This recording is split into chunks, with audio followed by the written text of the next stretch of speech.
I'll start with doing some keeper drafts, I guess. I bought 27 packs and tickets, so we have some. I don't want to like boot up PayPal in the middle of my stream and showing my info and stuff, so I just bought some pre-stream.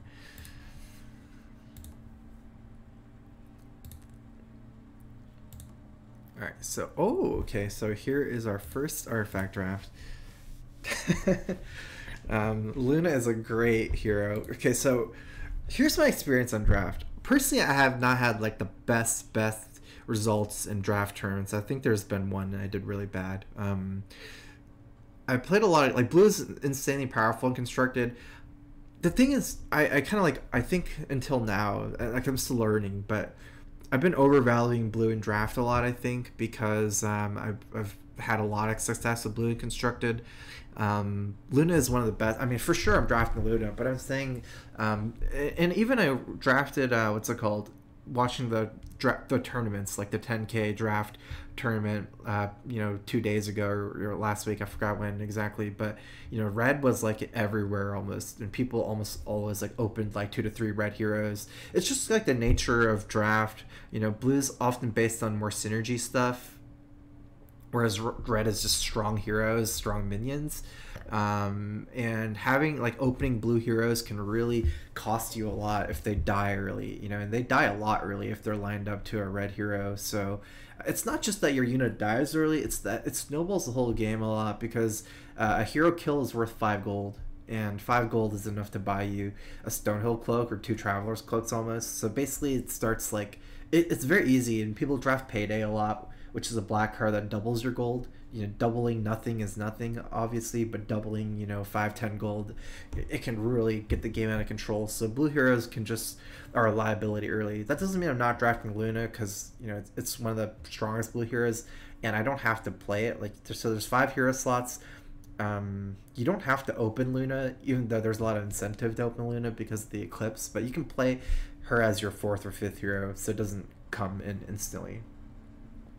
Yeah, Mist is one of the best cards. It might be the strongest improvement in Artifact. Modify allies to +1 attack before the action phase. So it's like a hard snowball card.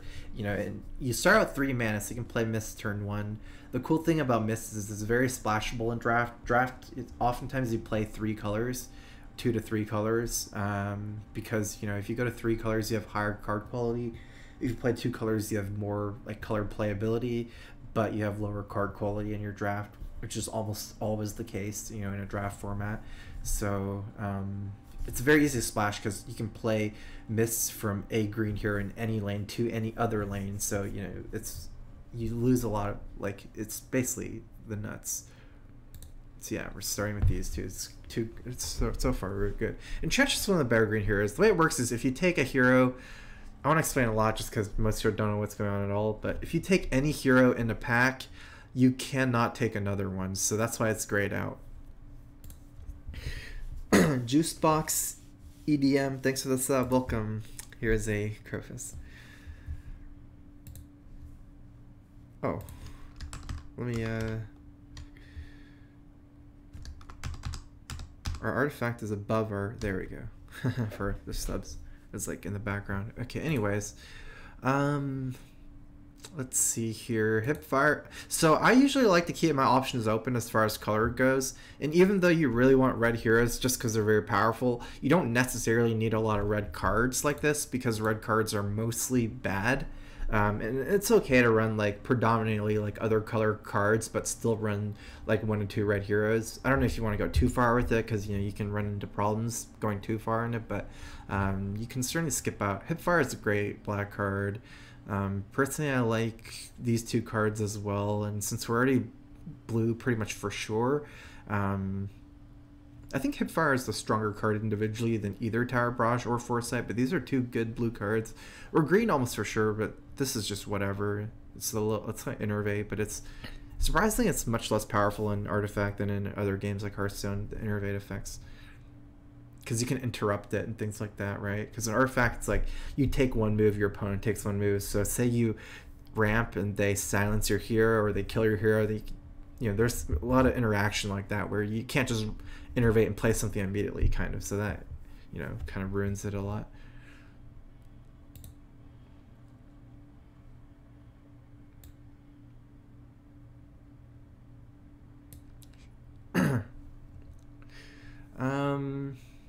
Rookery is great. It's an improvement. Improvements are really good in draft formats because they can be played cross lane, and like the power of this improvement is similar to like individual red cards are one-time use, because red has cards that say, you know, the same thing. Like you can basically choose a target for anything once a turn. Red has cards that just allow you to target one thing from a red hero, and it's one-time use. So this is like much more powerful than that, you know. So blue cards are generally much more powerful than red because blue heroes are so much weaker. So that's what I mean. Like you can still open a lot of red heroes, but use predominantly blue cards or something. I think we're blue-green for sure because we're never passing up Lunar Eclipse. I mean, we're never passing up Luna or Mists. So this is not a great card. Let's take it. Take Sucker Punch. It's like a mediocre red card. It's okay. This is mostly just junk at this point. So take an item. This is all junk, actually. It's fine. It's towards the later part of your draft. Whatever. It doesn't really matter because I'm not using any of them. Okay, so let's see here. This pack. Yeah, we pretty have no red and black right now, but our blue and green's pretty strong. Satyr Duelist is a pretty strong minion. Minis are pretty good in draft all around, so no blue card really stands out here, I'd say. The Burning Wall is actually a pretty big standout. It's a red improvement that gives your tower 2 retaliate, which is basically like Thorn's Aura. Do you get all the cards when you buy the game? No, you don't. Right now I'm drafting cards that I get permanently. I'll try to take these two. I really want to go red if I can. I think Burning Wall is stronger than the black. The 3 black cards are all like okay, but they're not. None of them are as good as Burning Oil.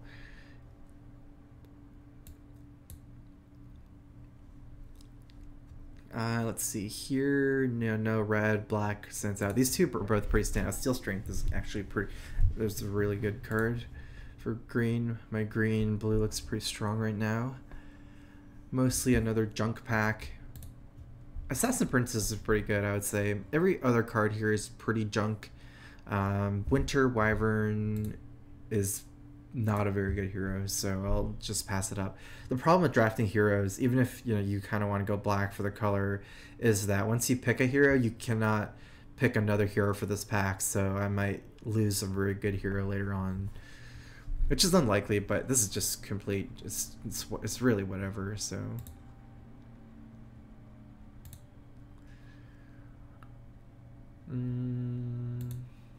yeah, mostly weak cards here again. Items are kind of weak too. Normally when you have weak cards, you go towards items because items are generally not as important. Like I'd almost certainly take a good card over a good item because you still have to pay for the gold, but it's nothing really good either way. Okay, interesting. So we're on only 4 cards left, meaning we only have 1 pick after this, and red is something that can hold down lanes early since the stats of these heroes. Look, even Beastmaster, which is one of the weaker stats for red heroes, is still 5/12. Look, comparing it to my Luna, for some reason it's not popping up. It's 3/8, so it's like way weaker. Beastmaster is actually one of the weaker red heroes. I'd actually rather have like red heroes to open with, and I can use Keef, which is the default red hero, but Beastmaster is, even though it has weaker stats than Keef, Keef is like a 6 attack, 11 health with 1 armor, so that's definitely stronger early, but the card and the ability is so much worse, I'd still probably almost rather open Beastmaster, so I'll take it. Opportunity cost is super cheap because I only have 2 more cards in this pack. The last pick is just default since it's just whatever you're left with. So we're likely going red, blue, green in this pack, or in this draft. I don't want to first pick Prelix. It's I think it's only slightly better than the default blue hero. So you almost never first picking stuff like that.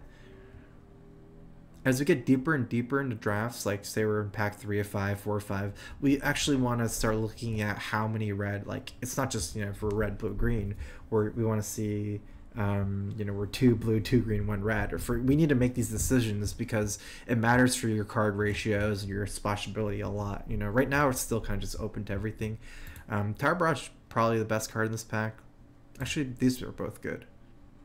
Pick a Fight Sucker Punch is okay, but like I said, red cards are generally a little weaker, and these aren't the premier. Red has generally good minions, but weak spells. So some of the most of the premier red cards are actually minions, and so not these cards.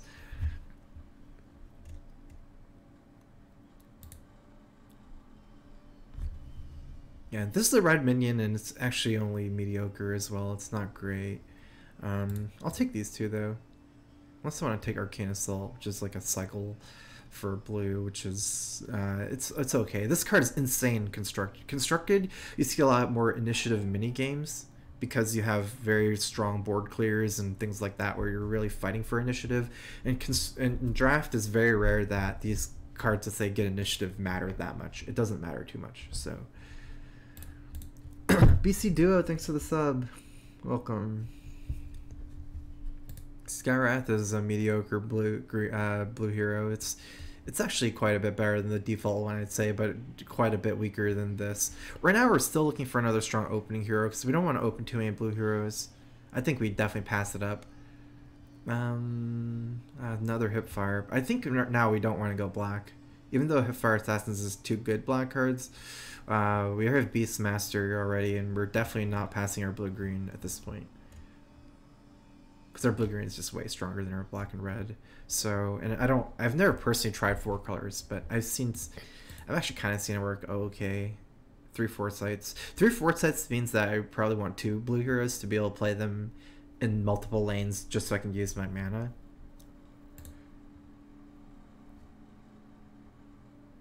Ooh, interesting. Again, like, so Tidehunter, I want to talk about this hero. He comes with the card Kraken Shell, so every hero comes with 3 cards. His card is much better and constructed. Like I said, this get initiative thing is very powerful and constructed. It's pretty much a do nothing card in draft in some ways. I wouldn't say like maybe that much, but it is kind of do nothing. His ability, Tidehunter is a red hero that's not a good opener. Like, you don't want to play him as your first 3 heroes, but he's very good as a 4th or 5th hero to come into weak lanes. He can stall really powerfully with his ability. So it's a 4-turn cooldown, but it stuns the entire lane almost. You know, it's like 100% chance to stun neighbors and 50% chance of everything else. So it's a very strong ability, but for the most part, I want because I already have, you know, blue heroes I want to open later. I want opener red heroes, and I almost rather just take Keith, the default red hero at this point, to open if I want to go 2 red. So right now we want 2 blues for sure. I can take 2 red, 1 green, or 2 green, 1 red. I'm almost thinking 2 green, 1 red because they're green. We have so many more green cards. And green actually has strong combat heroes, so I don't really feel bad opening green heroes for the most part if you get the right ones. So I think we're passing a little bit more. So this is all junk actually. Every single card here is pretty much junk. Which makes me kind of want to take this, but whatever. I'll pass it up. Sure. Okay, so we got a green hero. Abaddon is one of the weaker green heroes, but we have to take it. And it's probably better than a default one, so it's not actually that bad. Steam Cannon. Unfortunately, I think it's a little bit too weak to go black here. Even though Steam Cannon is great. I have, how many good red cards I have? Burning Oil is great. Beastmaster's pretty good. And we have a Crippler that's playable. The other red cards are probably not playable. So we did say we want 2 blue heroes. Venomancer, okay, so this is the thing that I've had drastic. I personally value Venomancer very high before. And he's a very common hero to take. He's pretty far up there as far as how strong blue heroes are. But the problem is I'm first picking it in this pack, and that will allow me to say you know, I did want 2 blue heroes, but it's a bit too early to pick him, I think, because he's like above average definitely, but not super good. Let's see, I can like open my 2 blue heroes 4th and 5th and have green, green, red, or I can open Luna, which is definitely costing some games, but it's not, you know, too crazy, especially if you can get some cards like Compel, which can protect him. think overall, though, I'd probably take the Rebel Decoy over Compel. Especially since Rebel Decoy is really good turn 1, especially if we're opening 2 green heroes. Cards like this get better with the more green heroes you open. Yeah, let's pass up Venomancer. So yeah, I guess let's do this. I can see that. Let's see if we take Stars Line. There's another ramp card that's called Salamine's Favor. That's an improvement. That's 4 mana. That gives your lane +2 mana permanently. Stars Line gives 3 mana, but it's technically only 2 mana because it costs 1 mana to play. It's an innervate. We don't really have big stuff. Ramping an Eclipse is not generally that good because it takes time for Eclipse to ramp up. Whereas ramping a Zeus card, like a 7 mana, it's called Thunder God's Fury, I believe. It does 4 damage to every minion, every lane, every opponent's minion. It's actually really strong to ramp into that. But Eclipse is not that strong to ramp into because it takes time for Eclipse to. Luna's passive ramps it up every turn. It makes your Eclipse stronger. So if you just ramp into it, it's not gonna be that strong. Meepo's garbage. Okay, so here's 2 top tier red minions. Like I said, red has very strong minions. I'll almost certainly take these 2 since I need more red cards anyways. Tower Barrage is the other card I would want, which is one of the better blue cards, but I'd say it's not as good as the 2 red minions. The cool thing with these minions is if you look at cards like Tower Barrage, these red minions take 0 damage from them because they're armored, like 4/2/2. Another good thing about them is they take 0 damage from creeps, since creeps do 2 damage. So Barnes Legionnaire can kill an infinite amount of creeps, which is insane. Ooh, Friendly Fires are great. This is 2 pretty good, great blue cards. Tower Barrage, this is good too. And since I wanted to go 2 blue heroes, 2 green, 1 red, our ratios are. Look, we have 11 red, 19 green, 15 blue. So we want 1, 2, 2 for 2 green, 2 blue. Obviously, we're not playing all 19, 15, 11 cards. So we'll have to see which ones. But as a general rule, it looks like we're playing a little bit more blue and green cards, a little bit less red. So yeah, we're gonna pass up we're not black at all, so that's why we're passing them up. Bloodseeker is actually probably the worst black hero. Lion's one of the worst black heroes. Okay, so let's see here. The last pack is when we're really thinking about what heroes we want, right? Because right now we're going to have to use 1 default hero no matter what, since we're not playing black. So it's probably be 1, 2, 2.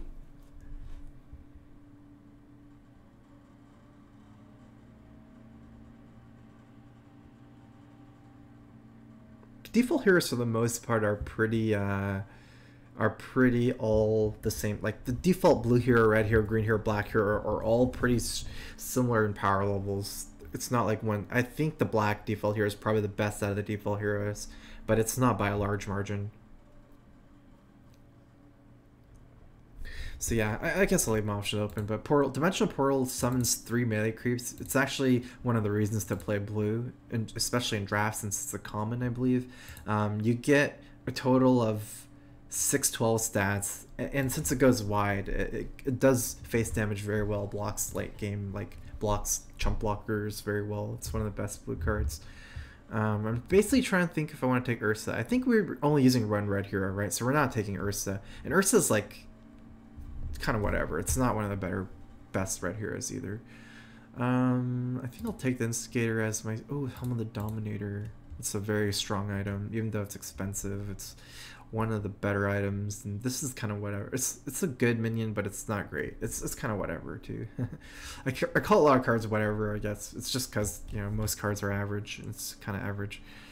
1, 2, 3. 4 good red cards are now, plus the 3 default. I think I can not play Rebel Instigator, it's fine. Another Ursa. Oh, nice. Thunderhide pack is one of the better bombs for green.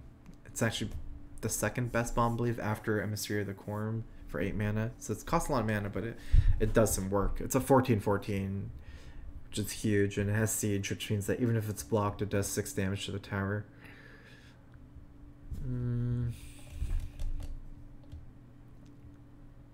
I already have 2 Tower Barrages. I personally like taking a lot of Tower Barrages. They're great cards. But Sailor Magician is definitely up there, especially since I have 3 Foresights. I can use my like I can play Sailor Magician, use its ability in the same turn to get my 5 mana back, and then I can start drawing or things like that. 3 Foresights really makes me want to have cards that restore my tower's mana, because your blue heroes die often. You can't expect them to be always alive and in the lane kicking, you know. So if you want to cast a lot of these Foresights, you kind of need these effects. They can do other things too.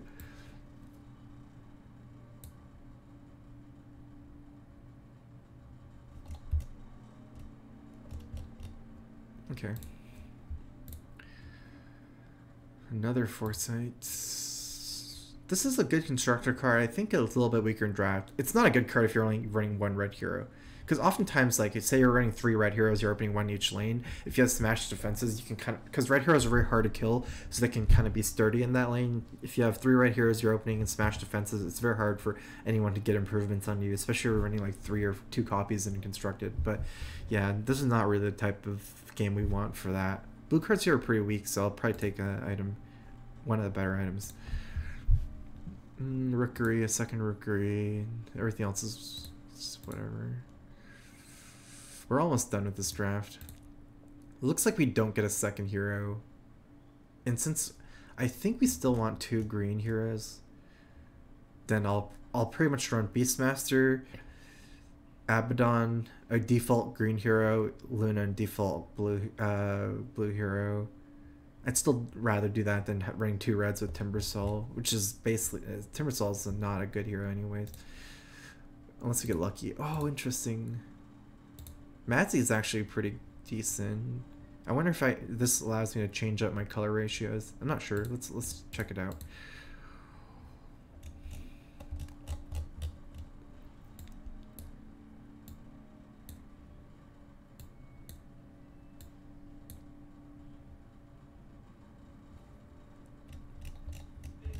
I'm gonna leave this last slot and I'll change some stuff later, but those are the heroes for now. Just putting my good cards in, see how many cards I need for now.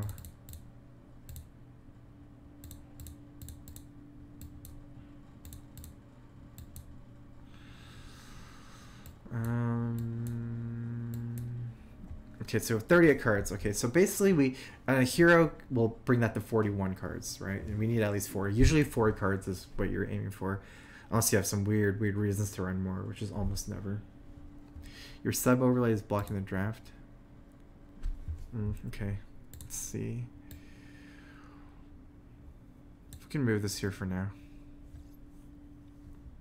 How good are Juke and Bellow? They're pretty mediocre. Okay, so we have 6 red, 12 green, 20 blue. So we're really heavy in blue. We're like really heavy in blue. We barely have any... I don't know. There's no way we can run Mazzy, unfortunately. We do have an option, though, to run Mazzy instead of Beastmaster as the opening hero. I believe Mazzy is a stronger opener. Beastmaster has... Actually, I'm kind of liking that. I think overall I rate Beastmaster a little bit higher than Mazzy, but not by much. But if you're gonna... Like, Beastmaster usually goes into, like, this slot or this slot in red. Even though Mazzy only has 6 life, it effectively has... It's much tankier because of the armor. Even if you're just counting 1 combat, it has 9 health, right, because of 3 armor. But over multiple turns, it becomes way tankier. Beastmaster's ability, Primal Roar, stun a unit blocking an allied right here this round, move that unit's neighbors to random other lanes. So this card is good when you have multiple red heroes, right? Since you have a lot more options to, where they're lined up, where you can stun. If you're only running 1 red hero, Beastmaster is kind of, the card is not very good, even though that's normally a pretty big part of Beastmaster's kit. Whereas Mazzy, his card is a red improvement that makes your tower have 1 armor. The improvements you can play into any lane, so it's much more splashable. And since we're only kind of splashing red right now, I'm actually going to open with Mazzy here. So yeah, okay, so let's see here. I'd rather do this, because this here is stronger than the... Now my only thing is if we want to open Luna, which is a 3/8, or if we want to open the 4/10 and put Luna as the first hero here. Because I've definitely lost my share of games in draft by just losing Luna instantly in first turn and snowballing the money out of control. The upside of running Luna is that you could start charging the eclipses, and I can play Messenger Rookery. I have 2 compels. That might be enough. Compel's a card. Compel and Rookery are 1-drops. So if I don't run Luna as one of my first 3, I won't be able to play them turn 1, since it'll come turn 2. Rebel Decoy is very good. I have multiple green heroes though. I ever have Mist, but I mean, if I get Mist, I can just play it from, you know, as long as I have a green hero. I'm actually thinking maybe with 2 compels, maybe just run Luna though, and have it like this.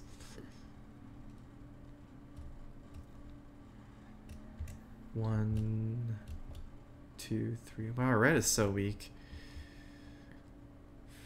Actually, I need to take out a card here.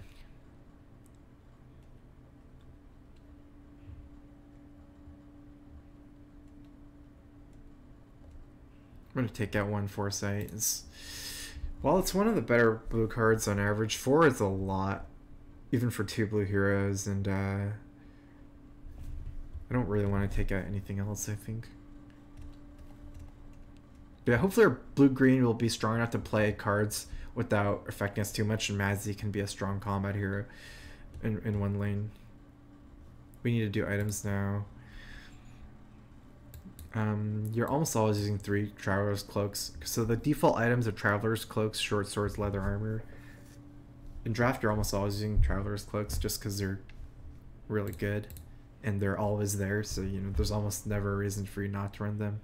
I'll take some of the good items after that. I have Helm Dominator, so I mostly just want cheap items and cloaks. Thinking between the Pike and the Shield of Bacillus. I'll take this. Okay. So this will be our deck for now. We can change it a little bit.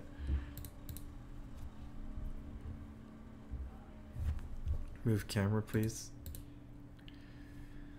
Should be fine right now, right?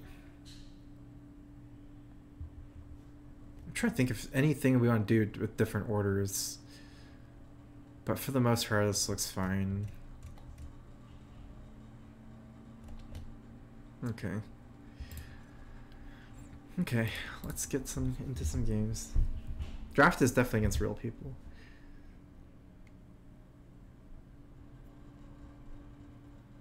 Yeah, now it's fine. I think our camera's blocking some stuff.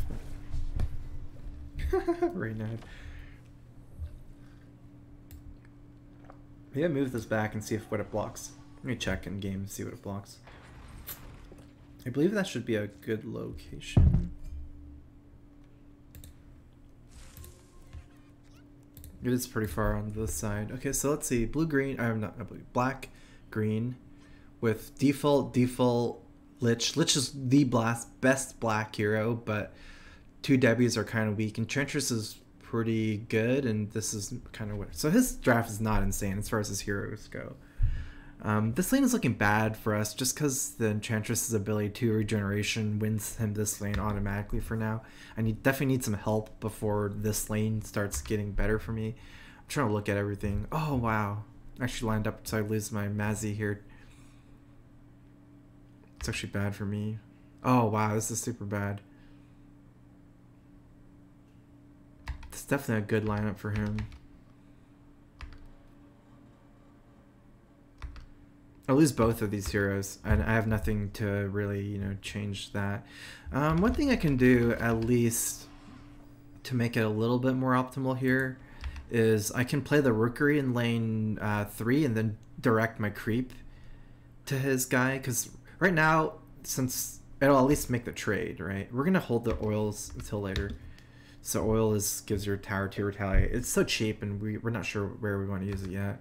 Because another thing is, since he's getting 5 gold for this hero kill and 5 gold here, he'll have 10 gold. If we don't redirect this creep to Debbie, it's very likely some Traveler's Cloaks will be, you know, equipped on Debbie, which means that the creeps will not be able to do much anymore. Keep in mind, because he has 2 Debbies, that means he has 6 no accidents in his deck. So we need to play around this card all game because he has so many of these cards. See, I definitely need a redirect here because I can't rely on a creep killing Debbie next turn because of the Traveler's Cloaks very likely being equipped here.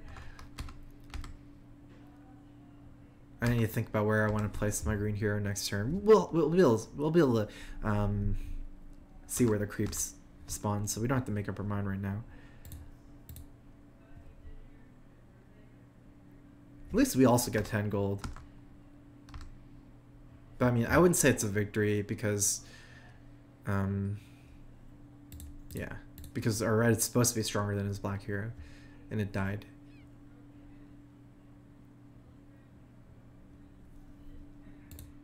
Is the enemy Reynad? Yeah, his best camera placement is right below the top left console thing. Okay, so let me see.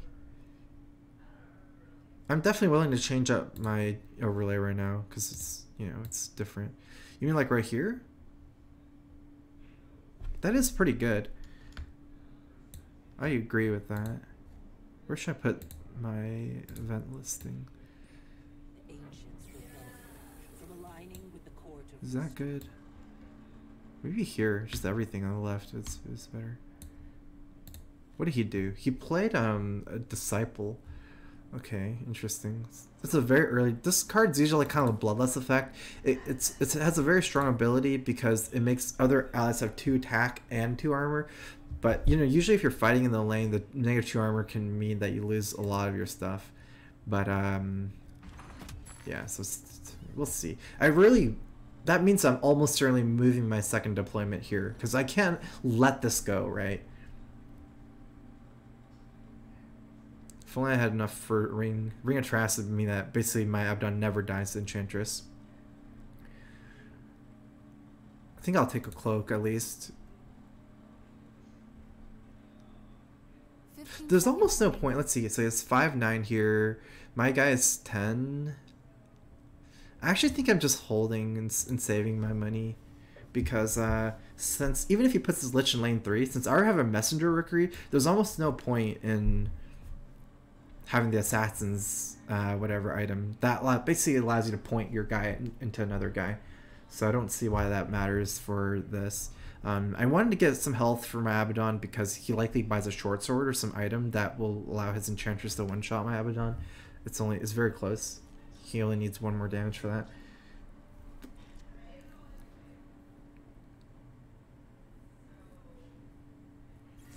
Next turn we have 3 deploys each. It'll be insane. Ooh, Steel Strength. Well, that might be the card I need here. Initiative-wise is kind of awkward, right? Let's see. His green is... He has a shield, 2 armor, 2 retaliate. Enchantress card's not playable. It's 5 mana. It's a card that makes the lane have 1 more armor, everything. So when you think about what green cards he could have. If he plays shield, 2 armor, 2... So basically has 8 health. Actually, Steel Strength is great here. 15 seconds remaining. Actually, I'm going to play this first, just so I can pass initiative to see what he does. But I'll probably be Steel Strength and try to kill this guy. I could technically steal... Oh, no, never mind. I think it's dumb. I can try to save a creep, but it's probably not. So he has an item, right? He bought it for 10 gold item, and he has 0 money. Or do he have 11 gold? Oh, that's really good. He had 12 gold.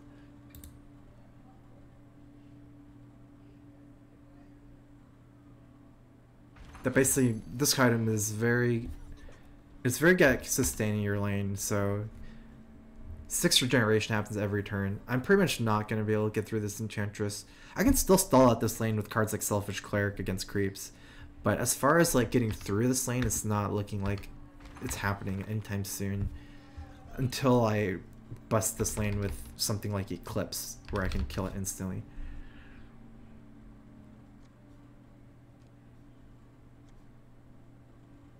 We're killing his Disciple. The thing is, right now we have an option of playing Selfish Cleric and dealing so much damage to this Lich because he has -2 armor. We deal 6 damage to this Lich. I think that's even worth it. Even though Selfish Cleric is really good in this lane next turn. Our other alternative is... 15 seconds remaining. Might not be great.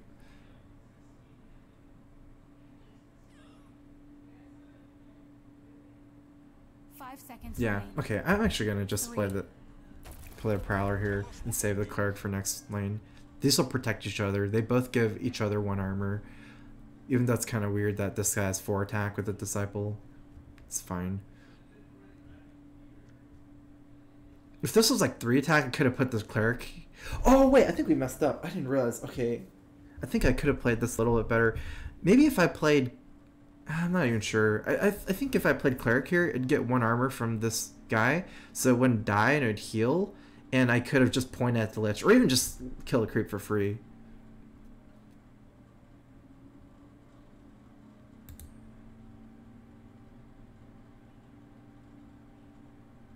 Definitely there's some cool things I could have done, but if I played this, since he has a black in this lane, he could have played the Debbie card, deal 3 damage, which would have killed it after the combat.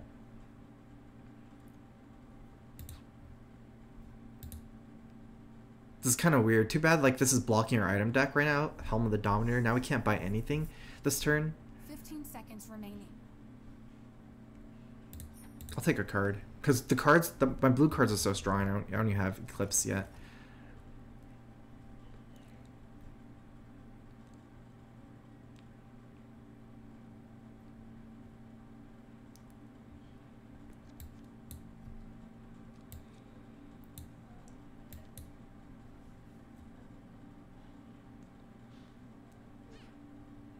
I think let's see, we need to think about big picture. 15 seconds remaining. I think this is fine. Like, big picture wise, I don't know which 2 lanes we want to win, per se. 5 seconds remaining. I mean, it's definitely we're focusing a lot on lane 3, that's for sure. But, you know, we need to win either lane 1 or lane 2. And lane 1 looks hard because of the Enchantress, but I do have a lot of stuff here. And since this activated ability is up, it's not like Enchantress will get through. Like, this lane is not a loss, it's more like a stalemate for a while. The reason why I didn't want to go too hard in lane 2 is because I'm trying to burning oil lane 2. So if I play too much stuff in lane 2, the burning oil will be useless. Stroll first so I can pass initiative. It's always kind of better to do your stuff later, almost always. Unless you're killing a hero you want to do early in the turn. Okay, so we have Steel Reinforcements and Burning our Oil. We can pretty much stall this lane where he can't kill us even if we have nothing in it.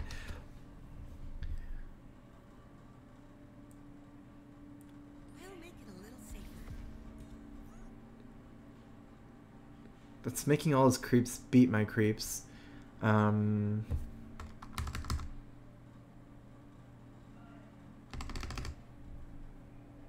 okay. Let's try to play this here so it might turn to the right. If it turns to the right, I actually kill this guy. Otherwise it just starts going face. Yeah, let's just try to stall out this lane. Win lane 3 and maybe stall out lane 2 as well. I'm not going to use this ability. I can use it later. I want to use it as late as possible. Unfortunately, this is definitely going to die this year with how it lined up.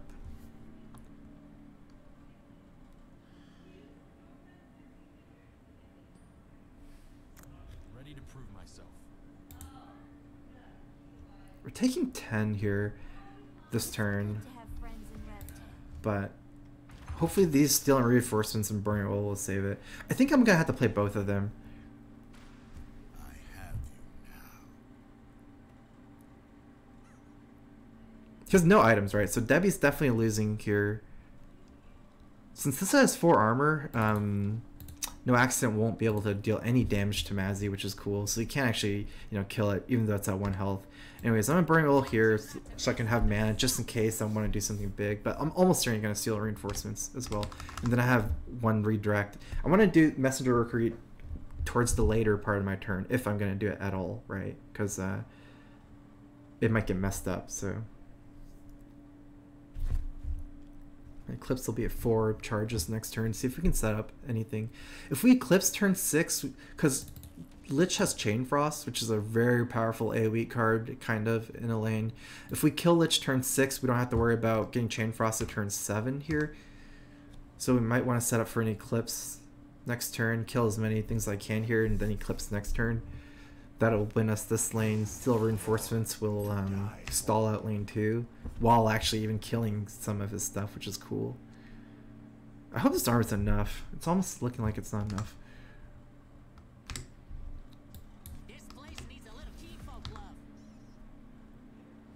So now we're at minus 16, but I have Good to have friends creeps in red. spawning in lane 2 sometimes as well.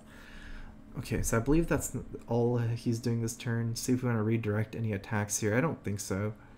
So I think we're just passing now. We'll have initiative next turn going to lane 1, which is not very important, but 31 gold from the payday. Card's a very powerful card.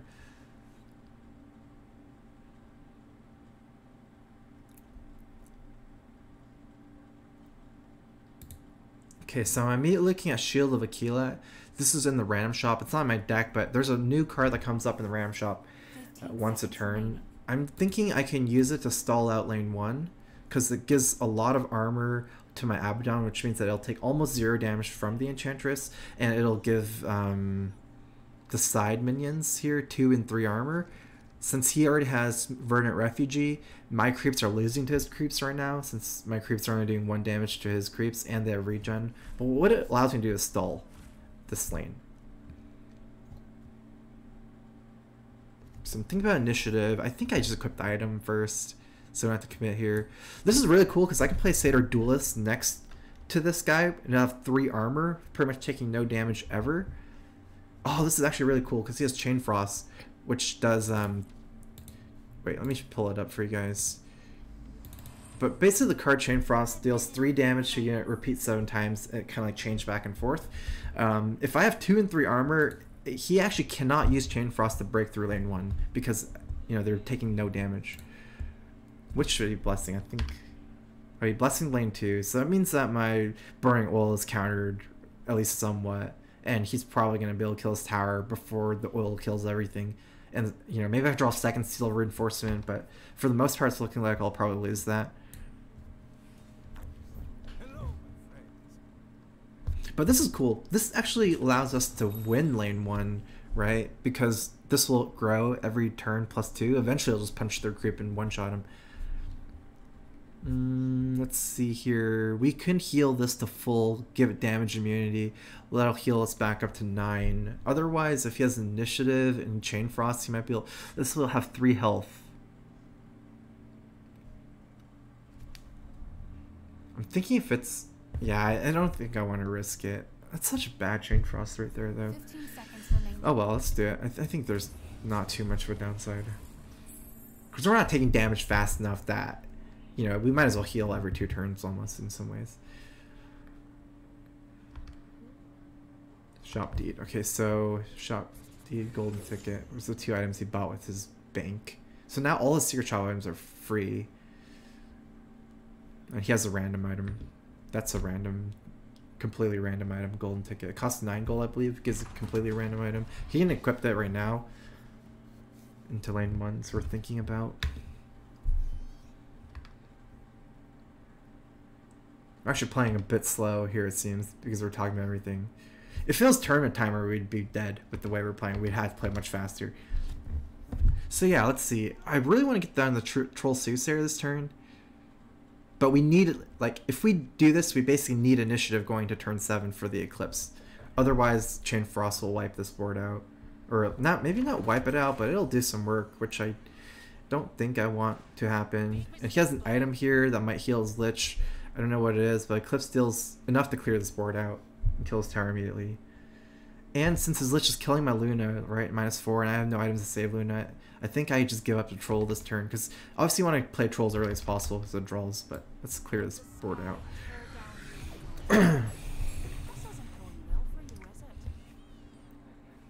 So it definitely looks like we're going to bust this tower. Although he does have Debbie, which can come into lane 3 in Eclipse.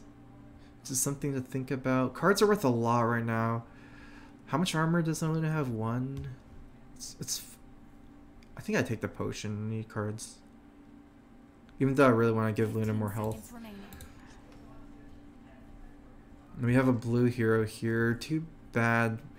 I think we have 2 tower barrages. We could consider placing our blue in lane 2 to try to AoE down this lane. Not sure how I feel about that.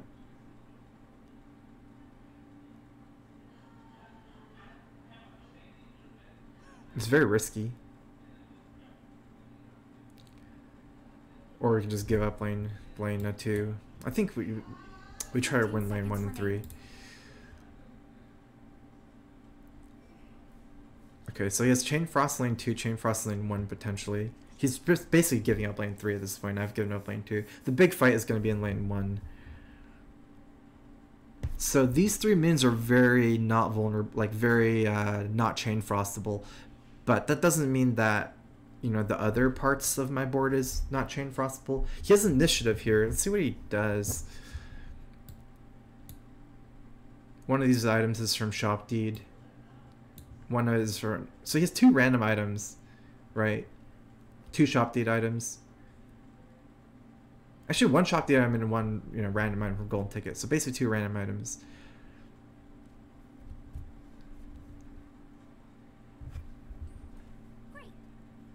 So he's just making moves to pass initiative. I kind of want to do the same because I don't want to give him an easy Chain Frost by playing this anywhere. Because if I play on the left or right, he would do it other side. I think I'd rather place on the left because then at least my Jimui will not die. But I'll do the draws first.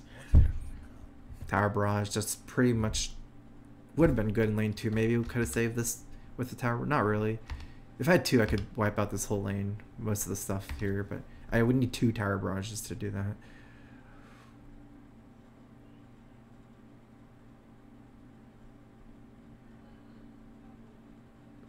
I'll do my draw first, and probably play the troll on the left after, so at least my Jimui doesn't die to Chain Frost. I think he's keep trying to pass initiative here because he doesn't want to commit to Chain Frost early in the turn. If I had life items, I would start by equipping Jimui with life items. Oh, what a weird play. So now he cannot Chain Frost anymore. And he played a card that's 6 mana, do nothing. Modify here, and here's 2. This is basically like doing nothing this turn for him. Anyways, let's draw now. Oh wow, mists. I can mist, so since we can either mist lane 3 and try to do 80 damage to this tower. Since he's black and green, he has no AoE. Only blue has AoE realistically. So mist in this lane will almost certainly put a 3-turn clock on this right tower. Or because he has armor, I can also mist from 3 to 1 and try to win this lane. But it means I have to win lane 1, whereas right now I only have to stall lane 1. It's a big difference. I almost think it's better to miss lane 3 here for sure. That means I can't troll, but that's whatever, right? I can troll from lane 3 technically to get cards. I really like that play. So we're misting here. We have 4 mana to work with. I could draw first with Foresight. I don't see a reason to play any of the decoys and stuff. If we're stalling this lane, that means that we'd rather wait for our creeps to die, and then when there's holes in my board, then I play the creeps to block, right? It's like going wide is more to deal damage to the tower, whereas holding the minions in my hand is more to defend, if that makes sense.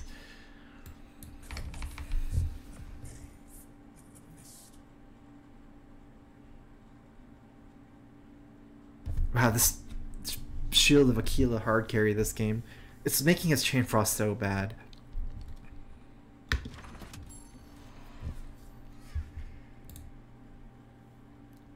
That miss will give me enough, like, so I have 6 units here, so I needed 6 damage. The cooldown on miss is exact lethal on lane 3, which is important because you need to bust the first tower to begin to bust the second. Like, say it has 1 life and you have 100 damage, you don't actually overkill it, if that makes sense. Alright, so I'm glad I didn't really fight for this lane. With Wingfall Hammer, you know, it's a big regeneration. I would have never killed this tower. I'm pretty sure the good thing still is that he cannot AD me lane 2 before I AD him lane 3 because of my Burning Oil, my Steel Reinforcements, and my Mists. But he does... It is lane 2, so this lane happens first. So technically he might have an okay shot at ADing me before I AD him in the right lane. We'll have to see. If anything, moving a blue hero to lane 2 for Tower Barrages will totally end that. Whereas Tower Barrage lane 1 is not too big of a deal because of the armor. But yeah, we can't move her. If only we can move her, Luna. We need a Town Pearl Scroll or something, which we don't have money for, so. I'm scared of another Disciple of Nevermore or something. There are cards that can big time snowball as black.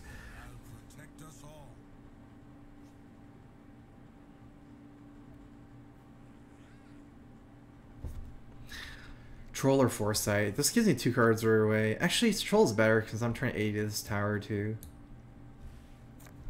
Dark times are coming. Strifcro, high card, you digging this game? I'm definitely digging it. Oh no, 1 more gold for the TP scroll. So what a sad day, because we could have TP'd out Luna, then double tower barrage middle lane, then all we need to do is stall lane 1. I think it's pretty much impossible for him to move in, right? Like I said, I can move in to lane 2 because I have AoE as blue, but he is black-green, so he pretty much does not have cards that would allow him to move into lane 3 and stall. And yeah, unfortunately Tower Barrage is not great in lane 1 because of 1 armor, so it only does 1 damage to each enemy, which might still be worth it. Let's see here. He has a couple of 1 damage stuff. It might not be a dead card in lane 1 still, even though it's not great. This kind of shows the importance of lane 1, 2, and 3. Lane 1, you know, lane 3 is the least important lane. If you think about it, if lane 3 and lane 2 were reversed and I was in lane 2 and he was in lane 3, there'd be like no chance ever he could race me from lane 2, right? Oh, so he put his Lich Link. So he's win condition is very set in stone now. He's basically trying to kill me lane 2 before I kill him lane 3. And since the game instantly ends when the tower dies, then, you know, I don't actually get to have a turn here in lane 3. I do 18, he does 25. These things are kind of carrying, but...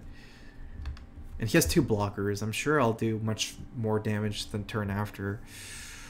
If only a Dimensional Portal, it can Dimensional Portal lane 3 would be so much damage. So we have an Eclipse this lane. 5 damage, 1, 2, 3. I might even be able to kill in lane 1 with Eclipse. Now I probably want a Satyr Magician. Oh, I have a really good play here.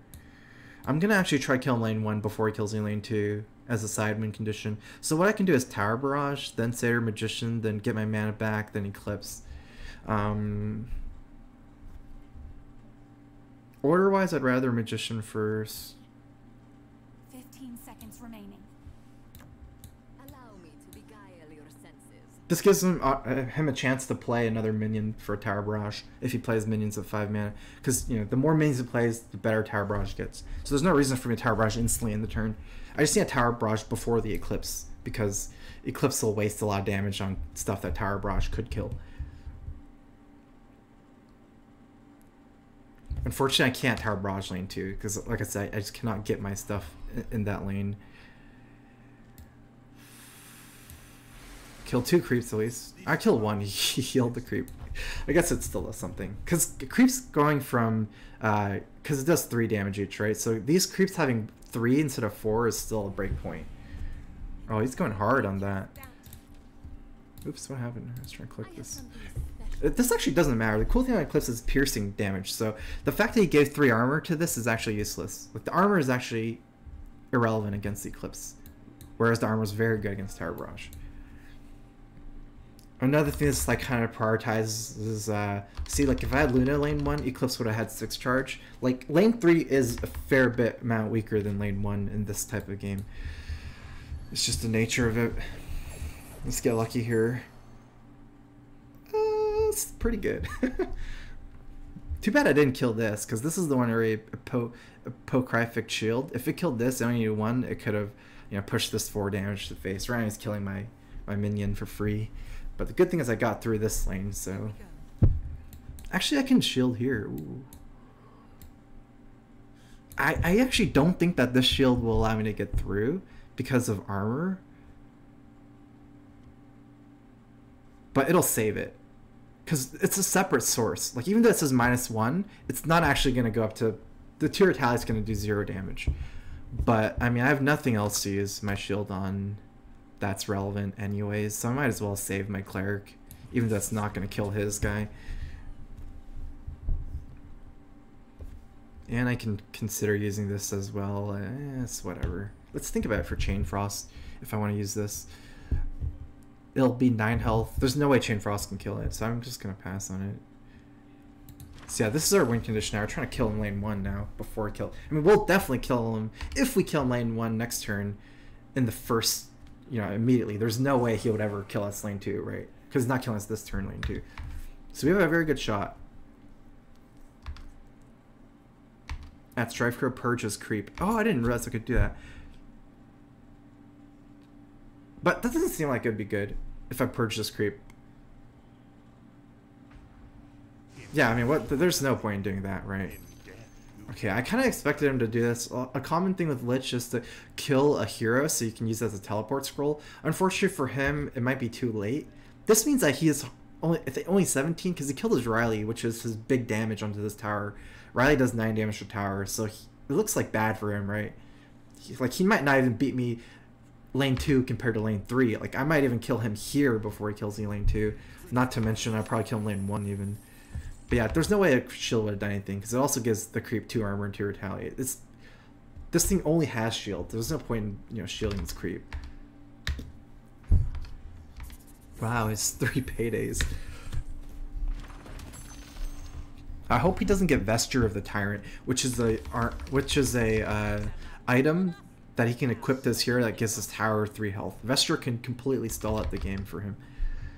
Okay, so my options here is the Foresight, which will give me more cards, or Ogre, which will allow me to bust this tower. I think since this is only our side win condition, our main win condition is lane 1 now, I think we'd rather draw so we have more stuff to play, like say we get an Eclipse. And it's not even that bad, because we can actually still play Prowler to do damage. Or, oh, we have more damage stuff.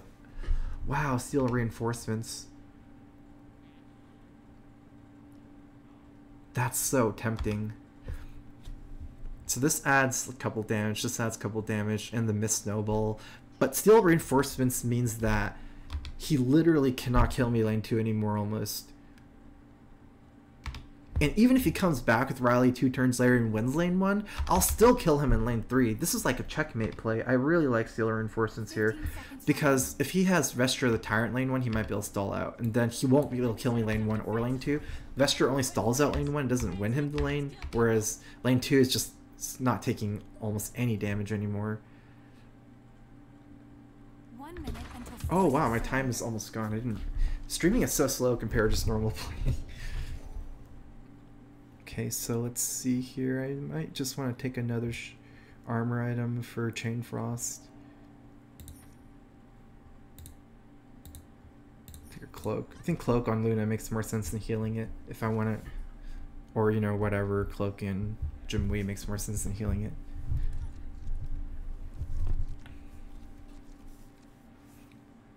Let's see how much money he's spent. This shop deed is giving us so much free items. So he spent all 43 items. I wonder what that means. Thunderhide pack will pretty much just stomps him out of the game if, you know, this turn, if he doesn't have Vesture or something like that. He might kill my blue hero with Chain Frost, but that doesn't matter because Thunderhide is green. I don't think he can ever kill my green hero here. I can even play 2. I have 18 mana to spend technically, right? So I can do this and play Friendly Fire, Barrage, or anything like that. I can do a lot of stuff here. I can even Rebel Decoy and move my heroes. Actually, it doesn't make sense. What I can do is I can play Thunderhide. Okay, let's see what he does. I definitely have some plays, because I'm pretty sure I can connect this to face with 2 Rebel Decoys. I can Thunderhide, Decoy, and then I can swap the Decoy with my Satyr Duelist. Lol.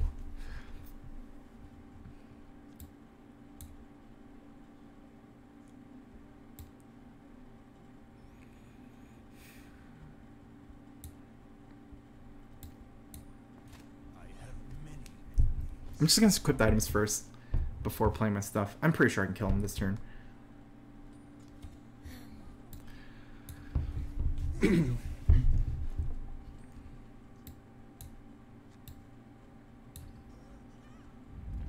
Unfortunately for him, he did not kill a Magician. If he could kill a Magician, then I think he would survive. Because I need this mana back to kill him. He has 2 more mana. It's not much you can do. Except equipped items. So Vesture could, you know, is still a play that could maybe save him this turn. Would almost certainly do so.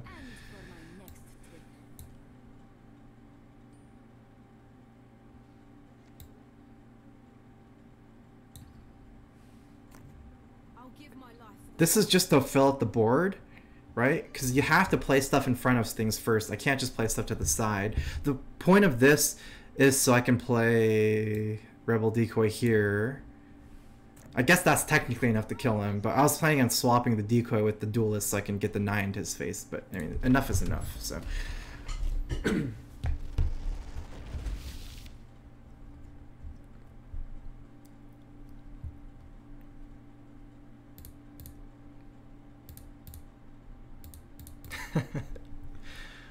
Let's see what he had. Mists. He had Mist. Really strong card. 2 blessings. This deck is alright. Actually, this deck's pretty good. 6 paydays. What? What? 6 paydays? 4 gold mines? This guy's rich. So he had 1 disciple.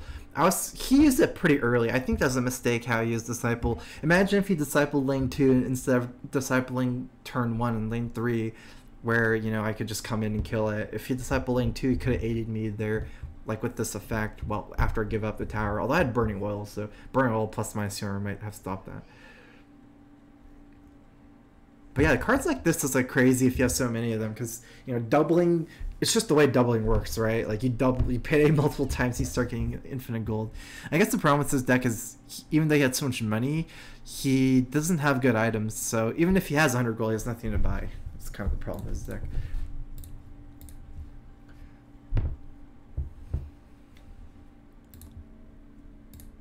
Do you think RNG in this game is done better in Hearthstone? I think so. There's a lot of RNG in Artifact, potentially just as much, if not more, in Hearthstone. But since the game is more complex, and it's like, since Hearthstone, like say you lose a turn 1 flip from, you know, Juggler or you know, them hitting 1-drop, you not hitting your 1-drop. Since the game is so one-dimensional in one lane, you can oftentimes not make a comeback because all you can do is play for the board, and once you lose a board, that's what it is. If you're playing a tempo deck in Hearthstone, that is. For Artifact, you know, some of the RNG can lose you lanes, but there's, you know, it's like in the long run it kind of balances out. But also there's so many more things to fight for. You can, you know, give up a lane, come back later. Often, you know, you come back and AoE it later, or you use, you know, improvements to clear out the lane, like Conflagration, Ignite, you know, Burning Oil, things like that. Yeah. Have you decided if you're switching Artifact full time or not? I pretty much am at this point for now.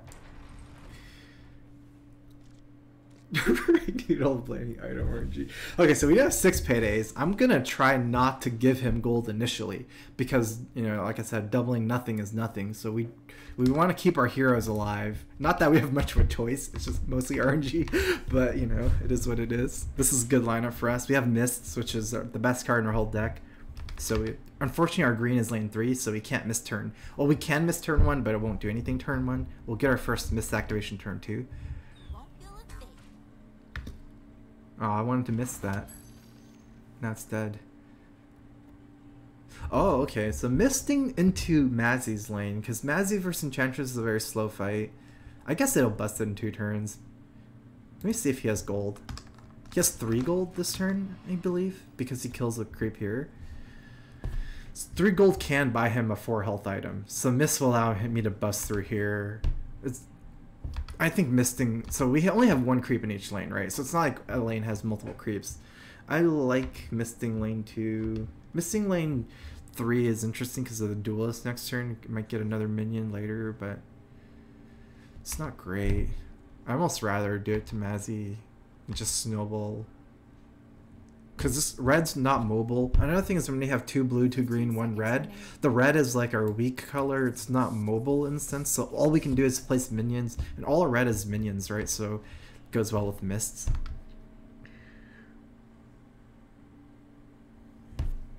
At Strifcro, you get all the cards in this game when you pay $20. There's no, you don't get all the cards. You get a starter set of like some cards, and you get some draft tickets and stuff.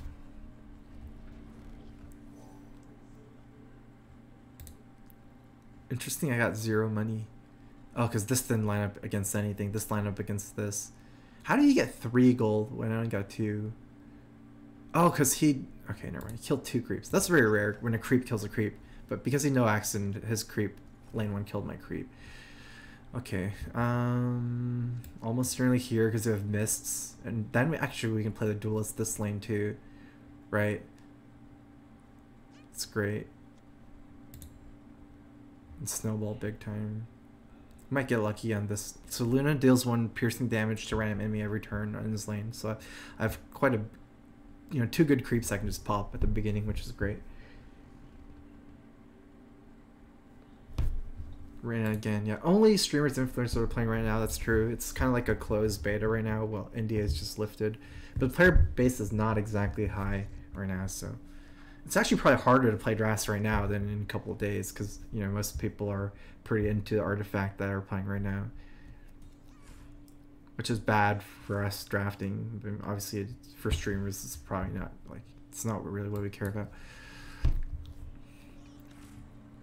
Ooh, 2 eclipses. And he doesn't kill Luna. Hopefully I get some money so I can get some health on Luna. I really want Luna not to die, and then Eclipse just clears out everything soon.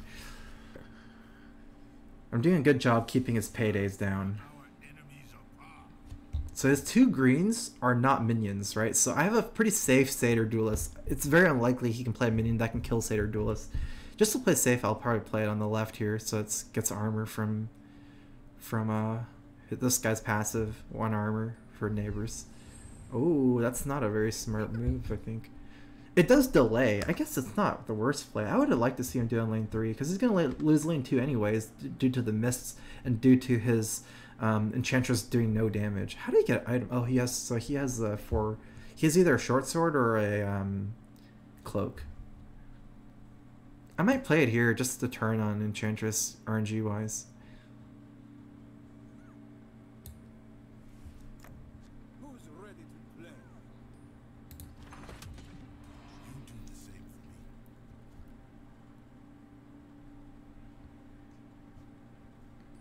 I'm gonna just start using some of these.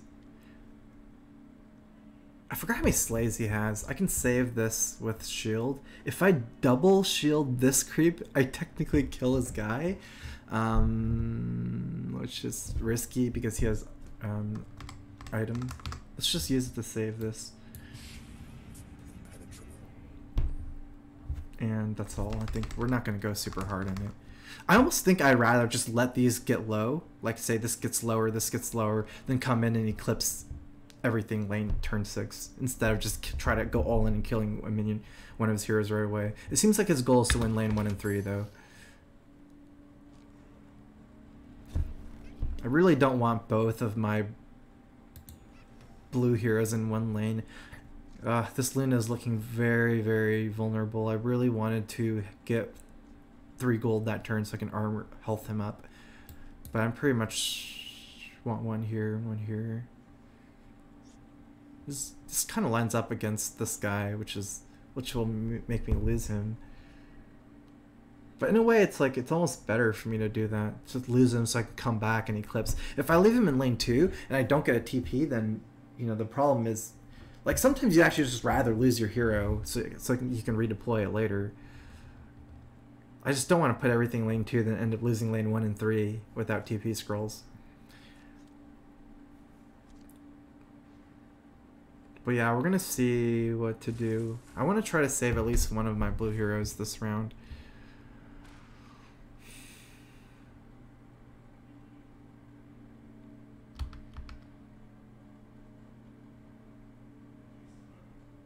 I don't know if it's possible. I can shield this guy, which will maybe keep him alive. So I can Satyr Magician, then give my mana back, then shield. He has items though, which might ruin that plan. I might want to shield first. That's so weird though, because he wants a no accident. The shield will give it 2 armor. God, I love money.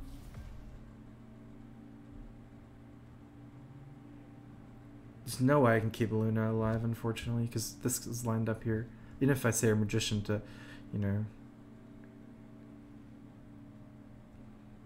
I think I probably want a Tower Barrage. It hits 3 targets here, and it might even kill the Debbie. The only thing I'm thinking is, do I want to Satyr first, then Tower Barrage? That'll kill so much, even the 2/4. But I might want to Satyr lane 3. 15 seconds remaining.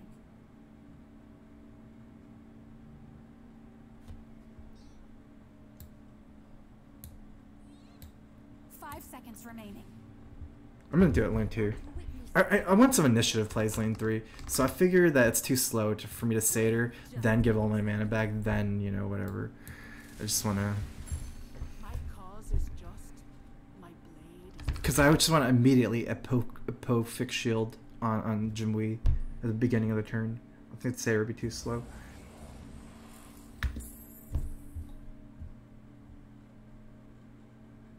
He still is not equipped to this item. If he doesn't equip it here, that means that's a short sword and not a cloak. I'm pretty sure. Right, because there's no point in him equipping a short sword here. But cloak there would be. I'm pretty sure he bought this with exactly 3 gold, like a couple turns ago, 1 turn ago. So yeah, at least he can come back turn 7 in Eclipse. That's the thing, it's like, losing your blue hero is not, even though they die a lot, it's kind of cool because redeployment is so powerful in this game. It's not like this being a 2-3 after this trade. It might still survive. Oh, he TP'd out. Okay. Oh, okay. I guess that makes sense. I was thinking 3 gold exactly, so it was a sword, but that makes sense. He just bought it from the other shop. Because TP scroll's also 3 gold. Yeah. His cheapest item was Stonehill Cloak. Oh, I didn't see it. I mean, I was not remembering his cards from last turn. Not that much, so it makes sense. Wow, I'm really surprised because almost everyone always uses 3 Traveler's Cloak in draft. It's very rare to see anyone ever not use 3 Traveler's Cloaks. Yeah, we need to save the shield for lane 3 to try to keep our Jimwee alive. If it goes live, we can Eclipse, right? So it's insanely high reward. I don't need the shield here anyways. His most likely thing to do is 1 armor, like this card, 5 mana, perfect. He might just armor another lane and give up this lane. That's why it's kind of weird that he even tried to keep his Ruminous Blessing this lane. I figure he just gives it up. Probably a mistake by him. Okay, so now we have initiative. I just want to shield straight away, right? If I give 2 armor to this, then even Debbie's card won't kill it, since it'll go to 7 here. Yeah, wait. Actually, it will still kill it, technically. But, I mean, I still want to do it. If I can keep it alive, I will. At least it forces Debbie's card to come out. It's better. I'll trade. I'll take the trade. But, obviously, I don't want to lose it. Yeah. This is still looking good for me, though. Because, okay, so on one hand, I lose both my green heroes. I don't have Eclipse. On the other hand, he doesn't actually have any pressure in lane 1 and 2. So I could just come turn 7 in Eclipse. It's not a big deal in some ways, right? Let's see. Horn is great. I think he's used 1 Slay. I still need 8 more gold for that. And it's not happening because I'm getting 0 hero kills this turn. My other option is to hold it for 2 turns.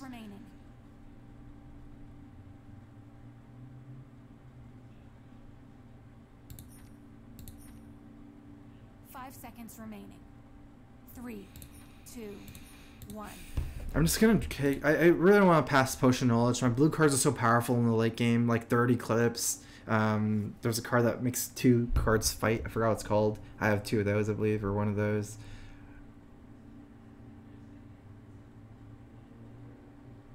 I was just trying to get the potion and then get a lot of short swords, because I can use short swords in lane 3 and 2 just to bust towers. Cloak is not as important, but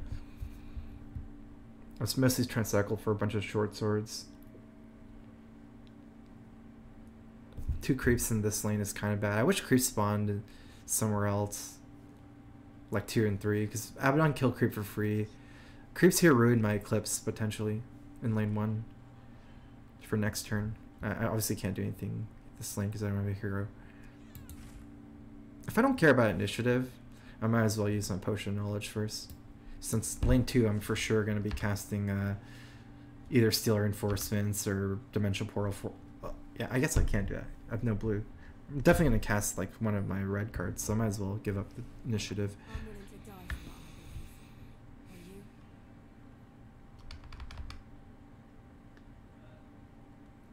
Next turn might be whether he can Chain Frost me first or whether I can Eclipse him first. Hope this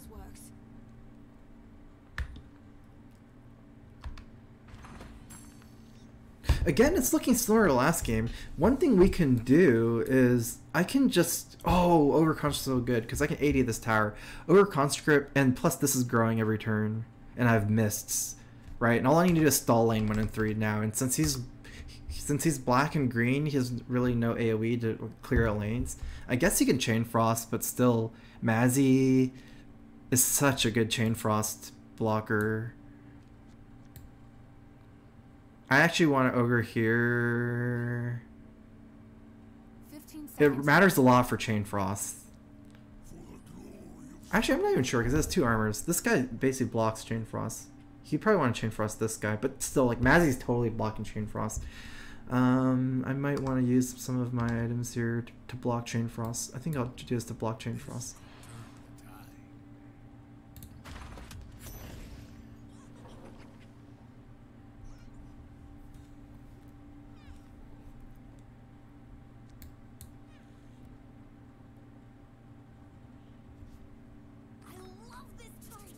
30 gold. Oh, one thing we can do here that's pretty cool is pass, because we have initiative, right? And initiative is super important for our Eclipse. Because, like, I could play Traverse Cloak here in Short Sword, and it's not useless. It's just the risk reward. It doesn't do. It's not as good as having initiative going to next turn. 60 gold. Again, his problem will be he doesn't have a good item deck. So even if he has 60 gold, he can only buy the secret shop item and all his junk items. His 2 obliterating orbs. He might orb or mist, I guess. I want life items for my blue heroes. But yeah, we can come into lane 1 and blow him up. Oh, no creeps lane 1. Our Eclipse is 5. 1, 2, 3, 4. Oh, it's almost a full clear. But it's not full clear for sure. There's no way I'm putting both blue heroes in one lane. I'm definitely just going to open with Eclipse though. Oh, he has more heroes. So it's not as simple. He might put, you know, his black and green heroes in lane 1. We'll see. We have 2 beacons of Eclipse right now, lane 1 and 3, and they're both very, very scary. Even if it doesn't clear out lane 1, it'll put some work in, that's for sure. Oh, so this Enchantress went to lane 2. You know? Oh my god. If this hits the Abaddon, I can just friendly fire. Oh, okay. Because Riley does, you know... Oh wait, I wanted to hit Riley. So if I friendly fire here, his 2 heroes together, his green hero dies, his Riley has 1, then he's going to Chain Frost. 1, 2, 3, 4. He will wipe me out with Chain Frost.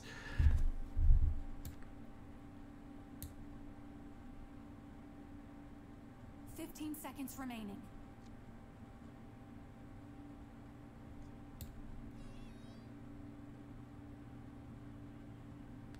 5 seconds remaining. 3.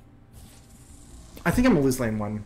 I was thinking whether it's better to Eclipse this lane. If I kill the black hero, it's better to Eclipse. I think the chances are low, and let's just say I lose this lane and Chain Frost. Then I have 2 Eclipses in lane 3 that I can use to not lose lane 3. I think I still win the game. Whereas I don't want to YOLO this Eclipse. I think it's bad. Yeah, so I'm willing to lose this lane for this play just to save 1 more Eclipse for lane 3. The only thing I was trying to do is take out the black hero, which is more important than taking out the green hero. But Eclipsing for 2 out of all the bounces on Riley is pretty RNG for me. I think it's a pretty low chance. So it would have been better if I could to hold the lane. Now I'm gonna lose the tower almost for sure before I can get my Luna back, but still lane 2 and 3 are looking good for me, and lane 2 is even a potential 80. Lane 3 is almost certainly a win for me here.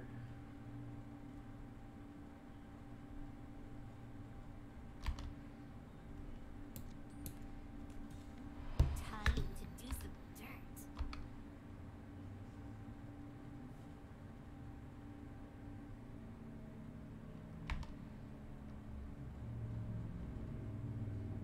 It might actually be worth it for me to pass initiative on lane 2, so we can guarantee the Eclipse lane 3, because He might chain frost lane 3 as well, and I believe that'd wipe my lane out. It's very, very risky. I don't really have, like, the risk reward is kind of whatever, because I don't really have anything to do in this lane anyways. Like, I do have plays, maybe Assassin's Veil, and, you know, actually, I don't have to override my cloak. I don't even think it really matters. This is going to die anyways. The only thing I can play is, I mean, I do want a short sword to do more damage, and I do want to steal reinforcements, lane 1. It doesn't even matter, right? It's like, it'll still die next turn. I think I'm 15 pass. seconds remaining. Definitely pass, definitely pass.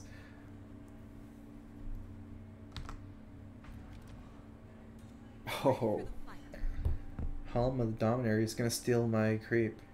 Okay, so now I have a play that I can play a card because he's gonna do this for sure. I don't think he'll ever pass that up.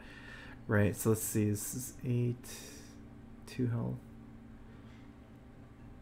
I guess I'll short sword into here. I can't wait to kill someone with this thing. I want to guarantee kill this over 2 turns.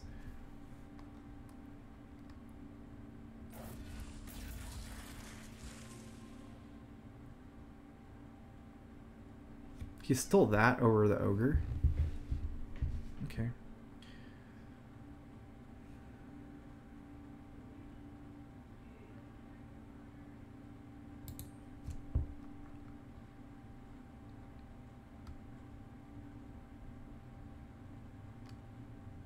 We'll use this as a TP scroll.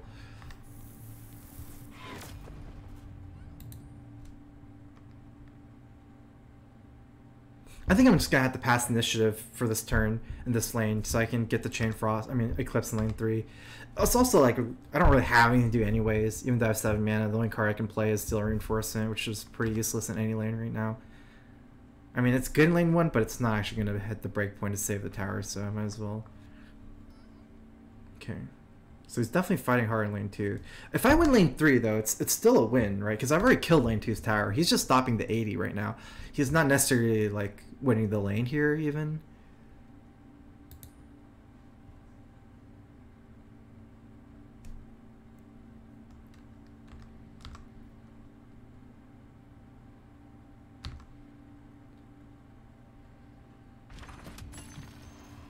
Can you view his deck F2, F3? F2, F3 is off.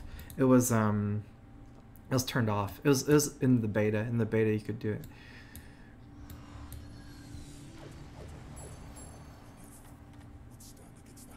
So now that stops that chain frost. We use our sword. How do we like the sword this lane now? We have a rookery that can play Assassin's Veil, Travis Cloak. I think we want to armor this lane up because of chain frost might come into this lane. I want to give as much health as I can.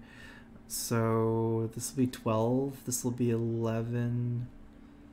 It's the same breakpoint for chain frost, I believe. Actually, we'll probably do both. Let's do this.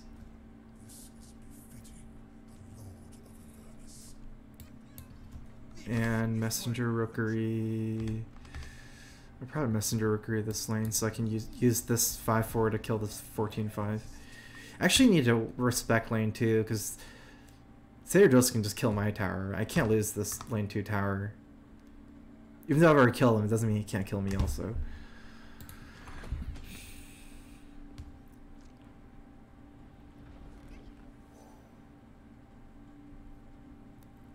Let's see what I get. Shield Bacillus or Golden Ticket.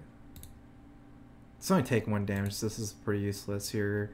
Shield Bacillus is really good against Chain Frost. 15 seconds remaining. I'll take it. Even though I don't have a place to place it, there might be creeps spawning in mid lane. It'll help a little bit. It's kind of like a big picture play, because even if it's not good, it'll be good eventually, I think.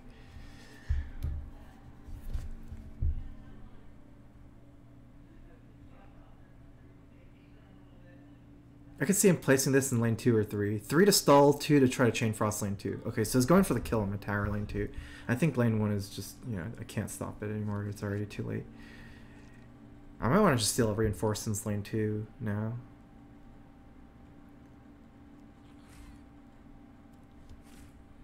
I have an insanely strong Luna coming in next turn with Eclipse. 2.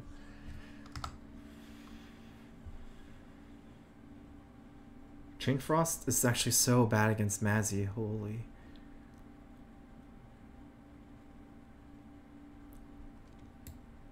Like, my lane 2 is not weak to Chain Frost at all. I'm talking a lot about Chain Frost, but it's because it matters a lot. So yeah, I only have red. I actually don't have anything to do. All my colors are messed up here.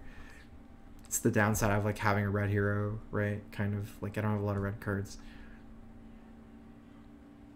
But anyway, steel reinforcement's good. Oh, I'll take 14 from this. It didn't spawn in the right place.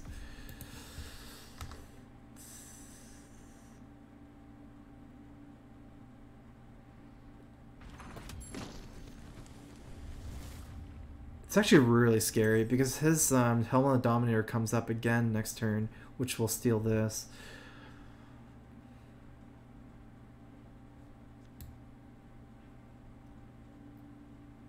I might even lose right here his Intimidation. Actually, I should do this first.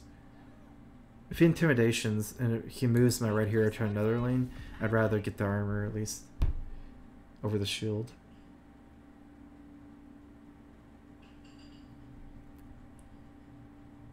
I might redirect Mazzy to the Satyr Duelist because this is not enough. The 5 isn't enough because of the Enchantress. Oh no.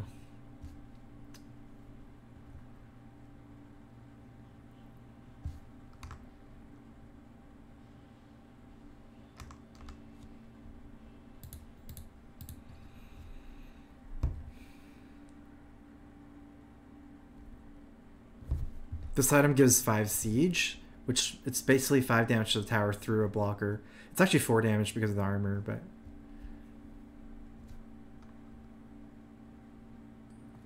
They will come for me, and I will. that's not enough to save this guy. I don't know if I shield a Bacillus here or if I save it for lane 3 because he might want to Chain Frost lane 3. I don't. Yeah, I actually rather save for lane 3. It's not doing anything in lane 2 here.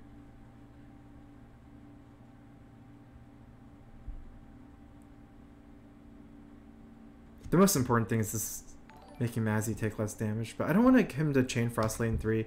I really need to race it. 7. Actually, I think I'm changing my mind. I don't think he can come in lane 3 and Chain Frost. I think I need a Shield of Bacillus here, so this... It's kind of close. 3 armor means that I can't really do anything to kill it. Maybe I should save it.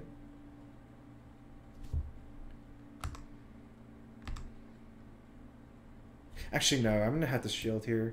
Bristleback's got nothing on me. Because I put Luna in this lane this turn, I might Chain Frost kill my Luna. So Luna might get protected by Mazzy's armor. This is a hard one.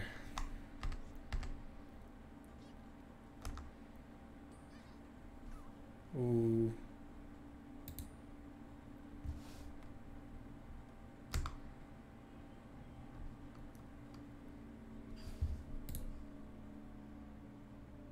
Love Rock Crab, thanks for the sub. Welcome.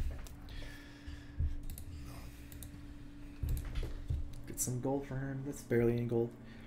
The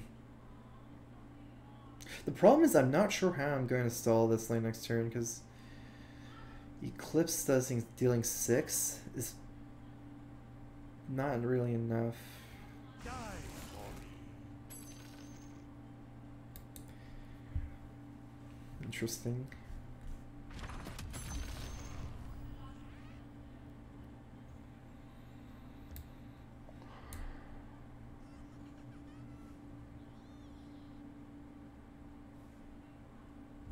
Thunderstorm too? Thunderstorm doesn't do much. I'm thinking if I should draw in dimensional. This adds 6, this adds 4. This adds it's around the same over 2 turns, 3 plus 5. Let me see if my clock is short enough here. So 6, 15 seconds 15. remaining. Wait, do I have lethal?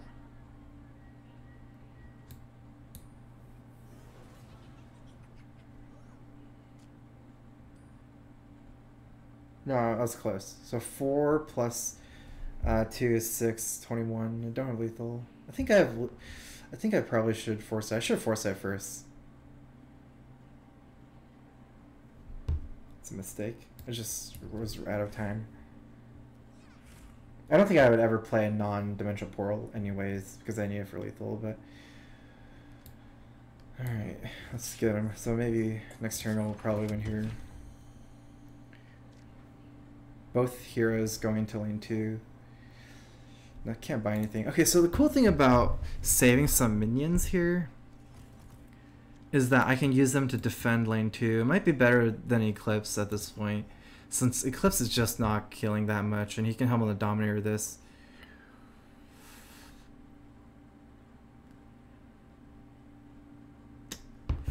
I could have seen some different lines. Maybe I should have saved Dimensional Portal and just Dimensional Portal lane 2 so I get 3 blockers. As long as I have 2 turn lethal in lane 3, it's okay still. That's a hard one. I think I maybe made a mistake. Because Dimensional Portal lane 2 would have been so good.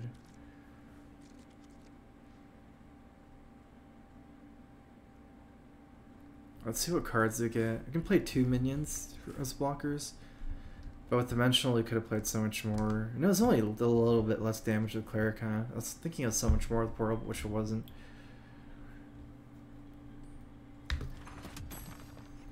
Yeah, so he's holding initiative. I don't think Chain Frost is completely relevant here.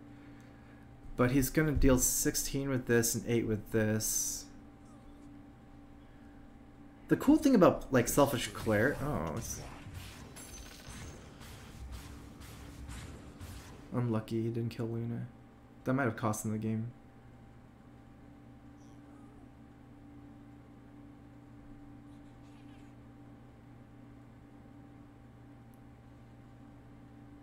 So he's pretty much no more mana. And he's going to Helm the Dominator that. Right, so I can cast 2 minions to block. Should be safe. So I guess a duelist and a cleric. It doesn't really matter. This is healthier. This will be over soon. 19. I have 1 more blocker for this 8.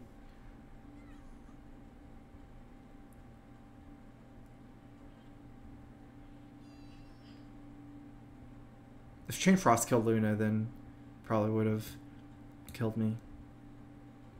I guess that's another thing that's holding Dimension Portals. If Luna died, I can't really play the blue card, whereas my green is almost never dying. It's still... Okay, I win.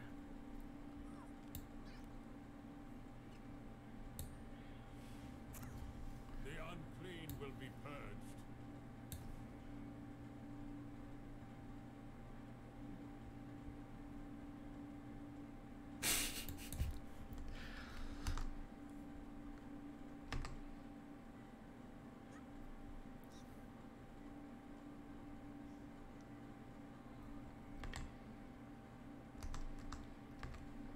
You can play a shield and a Slayer Duelist. Oh, you're right about that. That's like, I keep missing that. Because I had 9 mana, I couldn't play a 4/3/2, right? Because he didn't have mana for Debbie's card. I keep forgetting No Accident. Because No Accident would kill my decoy because it only has 3 life, whereas these have more. But in this case, it definitely wouldn't have mattered.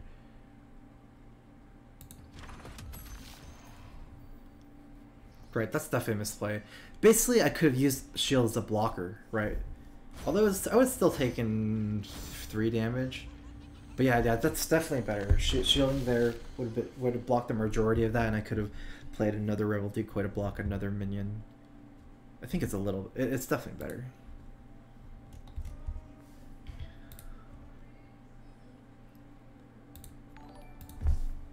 I would check out his deck, but I can't play him anymore since he has 2 losses now. Intizzy, thanks for the sub. Welcome. Here's a Crowfist. I'm gonna go to the bathroom. I'll be right back.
So basically just play the game without getting a rank and anything.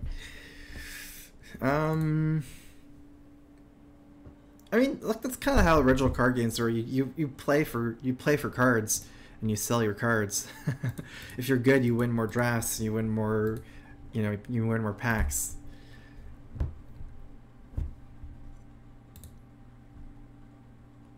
Then the competitive scene is like tournaments, so obviously your rank doesn't really matter there.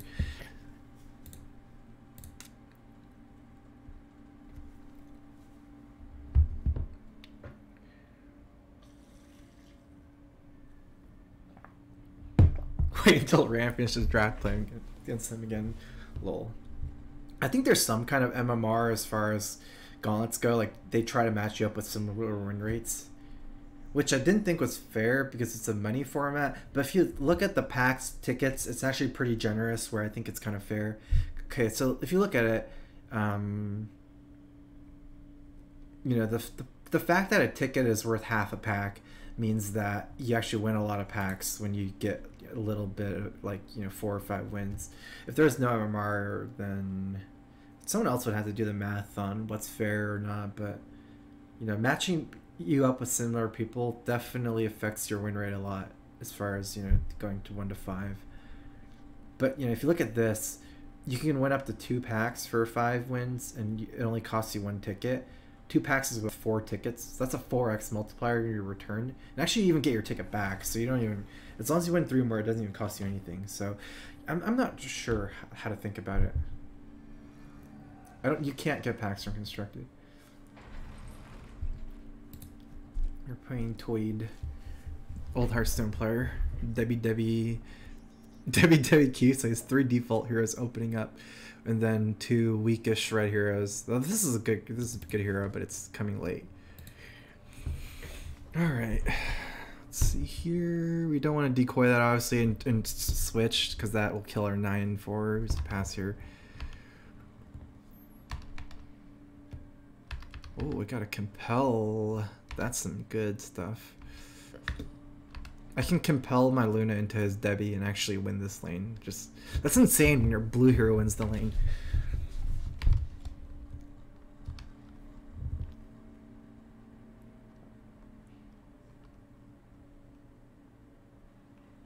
I'm happy that Mazzy didn't line up with Keith. Keith, I believe, beats Mazzy in a 1-on-1.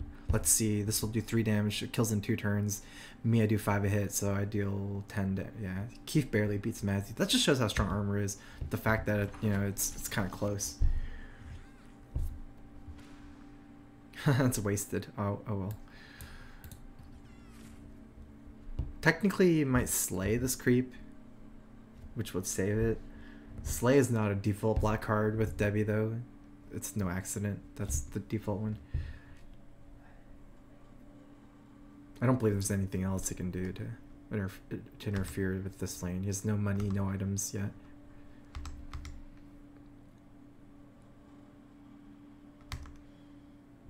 Where do we put our green here next turn? 410. We line up pretty poor.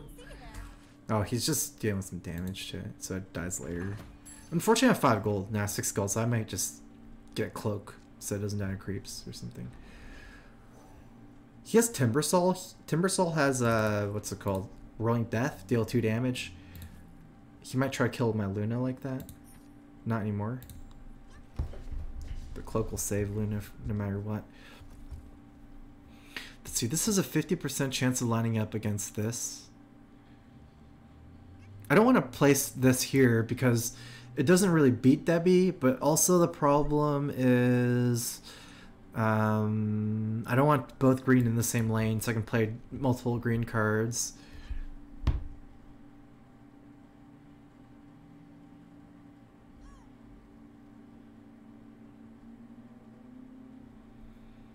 Hmm.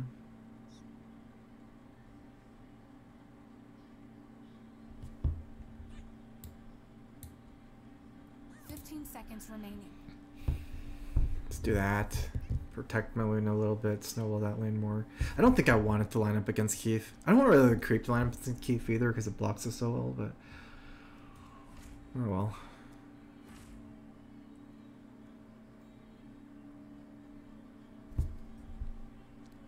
Too bad Debbie's so good at killing these. Actually, at this point, I might just be willing to decoy here. Even though he might kill it, no. Actually, he kills it no accident a lot, huh? This actually dies for free. This is I'm not sure. I think I may have made a mistake here. It's kind of greedy because if it doesn't die, I could swap the 2/2 here and then get the value trade on this guy, which would have been insane. So that definitely has the high risk, high reward because he has 6 of these. But I mean, Prowler Vanguard doesn't do anything either. It just dies for free. But it does block the 9 damage, which is big. So that's why I was like, I didn't really like the Vanguard move, even though it's safer.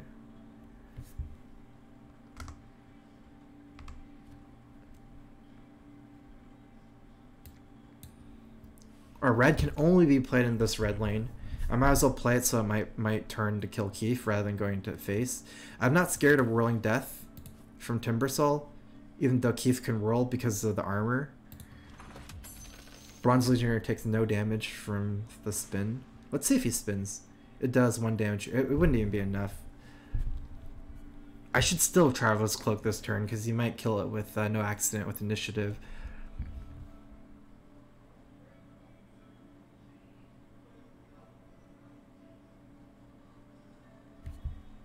Actually don't have very much to do with this lane. I mean, I could Prowler Vanguard here. It'll protect my guy a little bit.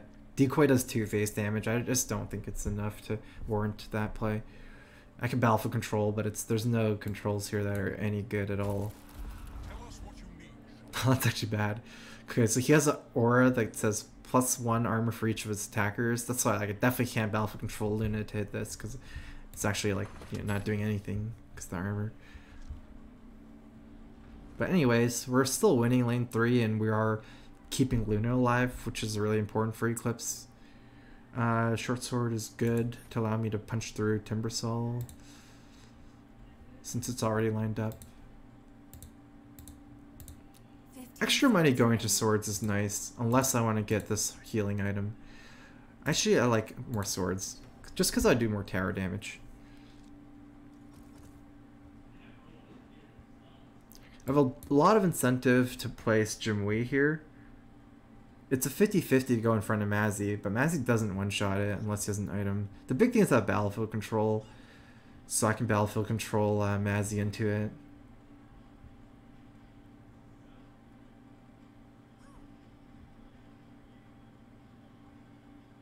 Seconds remaining. Actually, I kind of like this more. The thing is, this tower's low at 22. I want to hold this before it dies. 5 seconds remaining. Oh, this is so cool. So Mazzy will stall out lane 2, and this has 40 life, so they'll take a while for this tower to die. Whereas he's already done so much work on this tower, but me putting my green hero here and him putting 3 heroes in lane 2 basically means that all his progress here with Debbie is gone. Because he's probably not going to get through the last 22. So that's why I changed my mind there, because of this consideration. Since the tower's already low, I don't want to lose it. I mean, this lineup here, it was 50-50 whether I line up in front of Debbie. It's actually kind of fine, because I have Compel. Oh, actually, it's kind of weird, huh? Oh, perfect. Okay, so I can compel Debbie into my Abaddon and then go invulnerable. So that will screw him over. We have a cleric and a decoy. I'm trying to think if I want to compel or battlefield control, because also then we can use selfish cleric for something else. I can still decoy in this. Actually, I'd rather put cleric in lane 1. Lane 1, we need more. We need more help in lane 1. So I think I wanted battlefield control and then cleric. Do the item, the equipping first. I make this work.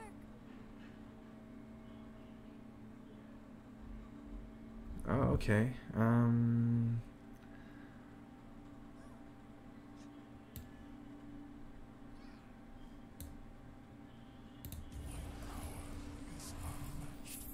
I might just compel this here and battle control. And battlefield control. Oh, rookery, perfect. I don't even need that anymore. So another good thing on this play is we get to cycle the compel, so we might draw into something for the right lane. He really wants this guy. This is actually great. This will be the key to victory.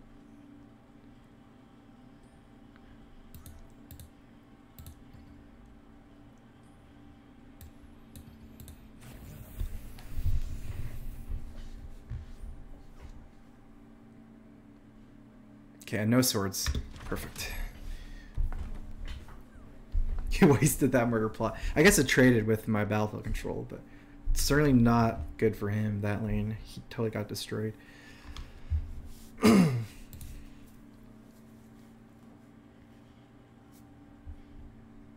Consider saying battlefield control turn 7 roar. That's true. It's just too good there. It's kind of hard because you need initiative too, right? You need to battlefield control before they roar.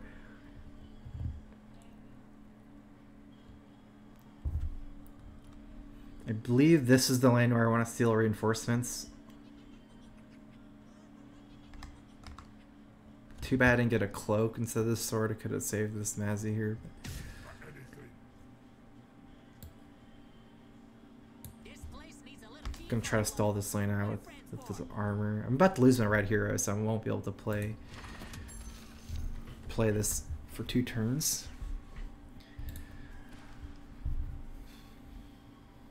Oh, I hate this turn into it. It's kind of annoying because of how the armor works on Timbersaw. Yeah, I want to kill this before turn 7. Turn 6 is actually the ideal turn for me to kill it. Because if I kill turn 5, it'll come back for turn 7 for the roar. Whereas if I kill turn 6, it comes back turn 8. Actually, technically, the best time is at beginning of turn 7 to kill it. That's really greedy, if that's possible. Okay, this is an interesting card. I don't think it's great here. What is he doing? Okay, so this card is like... It's a 6/6 for 5, which is pretty big, but it summons me a 2/2. So even though it blocks this, it'll just summon another 2/2 for it to block itself next turn. It's kind of weird. I almost think I want to... Do I want to turn it? Kill it? I almost think like I want it to be up because it kind of is useless. I think that's too greedy. I don't know about that. I think that's just wrong. It's not that bad. Okay, so if it turns it, it'll kill it. If not, then, you know, whatever. I think it's fine either way.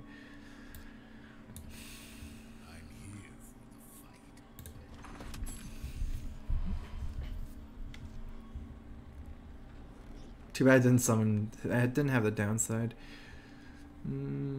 I really need cards. I have no eclipses. Card is worth so much right now. I also want to keep this guy alive, I guess.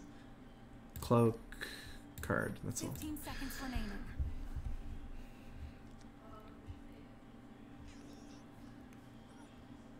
Guess Beastmaster starts activating this turn. It's only 2 damage since I have the armored in that lane. Next turn, all his black comes back. Right now, his black only has no accident. At least what I know about. He doesn't have any other hero cards for black. Oh, Friendly Fire is insane against black. If he puts 2 Debbys in the same lane, I can make them fight each other and they kill each other.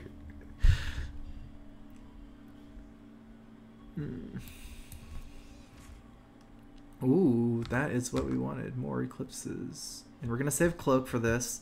Save Cloak for that. I can play it's the Rebel Decoy somewhere. I guess I might as well play it. I'd rather play in lane 1, I think. Unless I want to... Like, Rebel Decoy's ability allows me to swap with another ally positioning. I'm thinking if it's good to play it in lane 3 to swap positioning... I don't really see why I would want to do that. 15 seconds remaining. I don't think I'm going to eclipse lane 3 either this turn, even though I could clear it out. I just think I'd do the normal fight. Oh wait, we lost a creep there? Oh, I messed up. I could have swapped this for a creep and kept the creep alive. Did not even see that.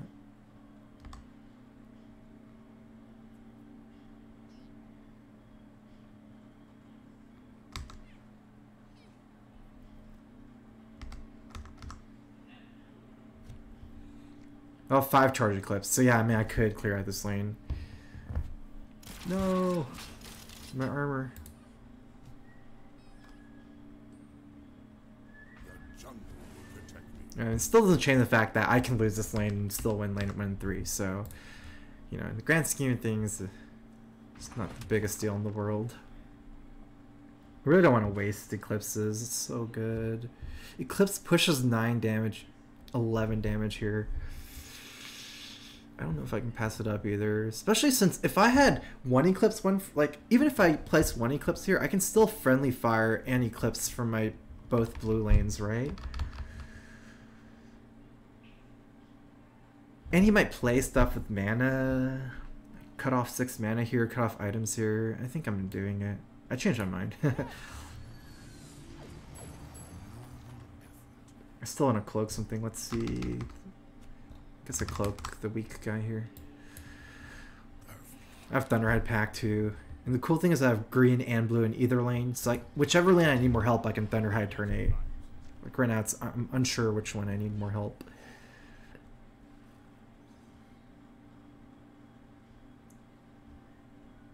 It's pretty late for Stonehold Cloak 1 armor. I don't see it mattering. I think I'm gonna save my money and buy a TP scroll.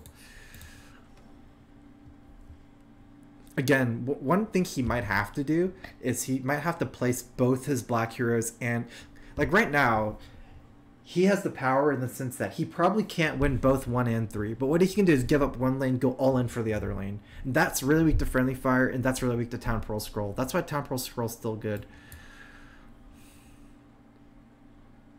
I don't really know which one is better, 1 or 3 here.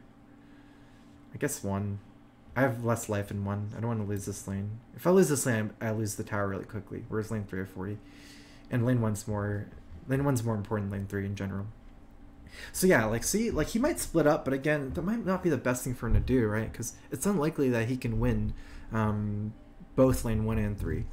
So he puts all his power in 1. And now I just friendly fired these two together. Too bad he has initiative, so it's not going to be as simple as that. But if I can get initiative, I can basically kill these two. Because Debbie actually does 9 damage to other heroes, not 7, because of this meticulous planner effect. Deals +2 damage when attacking hero or tower. So this is actually the perfect friendly fire if I can get it off. Oh, this is both 9. Feels good. That is the juiciest friendly fire of all time. I have knowledge of the future. I have an oil too. You are walking out of here. And when you think if we TP to lane 3, no, there's no TPs here. It doesn't make sense. I don't see a reason to swap with the rebel decoy there either.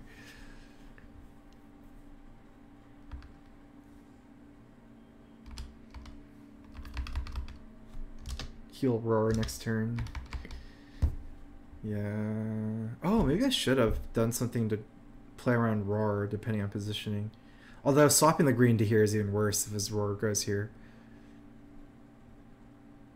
Yeah, I don't really think I could have swapped to play around Roar because he has this. Let me show you guys the card. It stuns a unit blocking an allied hero and moves the allied neighbors to random lanes. So basically kicks me out of the lane a little bit. Okay, so he needs that to fight. He might still place 2 of the red heroes in the same lane. Good thing is I cut off colors, so his black is totally out of it, which means that half his cards in his hand are kind of out of it. I have initiative here, and I can't kill him just by playing a magician. I actually think I just pass, so that if he places red heroes, I can instantly eclipse. It's not a big enough deal to place any minions here. It doesn't do, there's no breakpoints, right? It just doesn't do that much. I'll keep initiative. 6 charge eclipse. Probably want the card more than anything. Has so many powerful cards. So I have 12 gold I can check. Shield of Bacillus is pretty underwhelming, honestly. Oh well. In this game. Alright, let's see what it is. I suspect both in the same lane, right? See if I can take him out with Eclipse. I can also Thunderhide Pack, but I'd rather Eclipse. Probably. Let me see. 6 charges. Takes 4 charges here, 4 charges here, 2 charges. Interesting.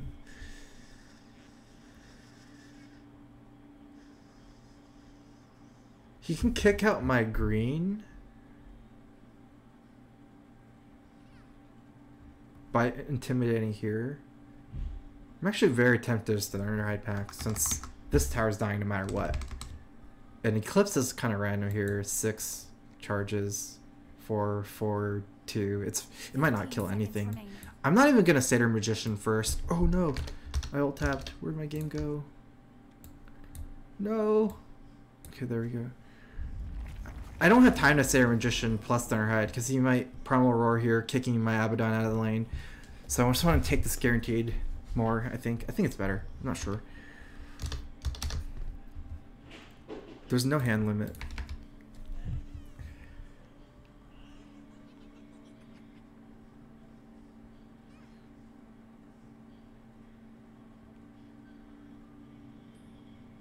Oh, he's done. I guess that's a concede. I don't know. I could have done something, but nothing else really matters anyways. I mean, technically I could have. Yeah, whatever.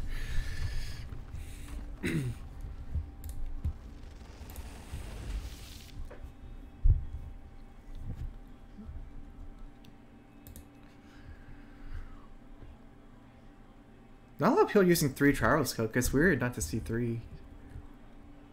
It's pretty expensive items all around with 3 payday. Everyone has so many paydays and gold mines. It's like the thing. And everyone's just red black. This deck looks okay as far as card quality goes, but it has very poor hero quality, unfortunately, for him.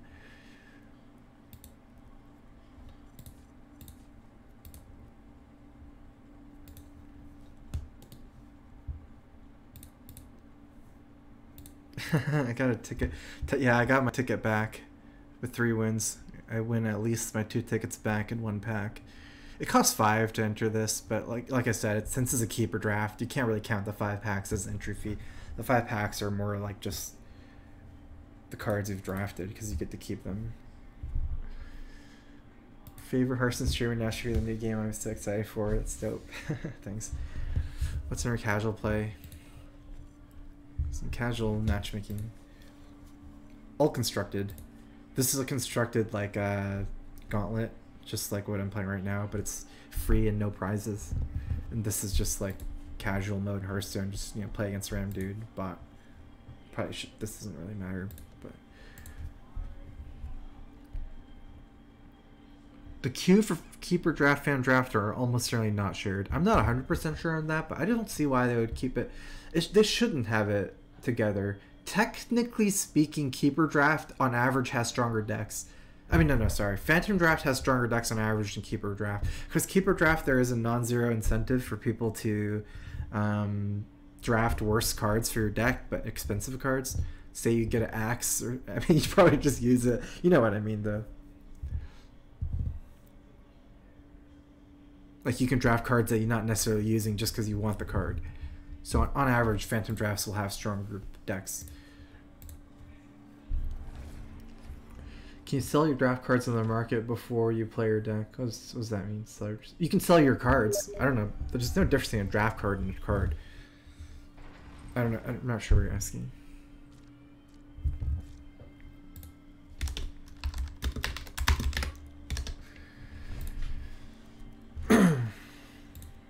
And the player pool is bad right now because there's only 200 players in beta. That's not, I'm sure it'll get better. 2 tire barrages here. This is Dominic. Thanks for the donation. Is that the legendary Strifcro? Yeah, it is. Too early to barrage here. Oh, he opened Tide Caller. That's very Tide Hunter. That's very not normal. 2 armor. It's actually bad. The armor counters most of the retaliate. I just save it. Doesn't do much here. The market is not available, I believe. I didn't even check what's going on in these lanes. Usually I check all 3 lanes, see what's going on, but I figure since I have no cards to play, it doesn't really matter. Okay, he has 1 gold, so he can't buy anything. This looks like it's trading next turn. I actually have a huge incentive for this. Oh no, never mind. I was gonna say if I can make this guy line up with Mazzy, I can save him, right? Oh, I can shield. That does save him. And if I get his card, the Prowler Vanguard, I can place next to him. That's really big. I don't want to go too hard in Tide Caller lane because it's so good at stalling. Maybe might as well avoid it and call it a tie in that lane. I'm very scared of his cleave here. He might just win lane... Actually, you know what I can do? I can lose my... Since so much is happening in lane 1, I can lose my Luna and come back 2 turns later and double barrage on 6 and clear out all the creeps. Double barrage is so powerful because it's the breakpoint to clear all creeps, right? Let's see what he does here. I definitely want him to make the first move because I don't want to commit... I'm definitely not committing Tower Barrage this turn, I think. I think turn 6 is where I double barrage. Not sure. It does have a lot of breakpoints. So it kills this, protects my Luna a little bit.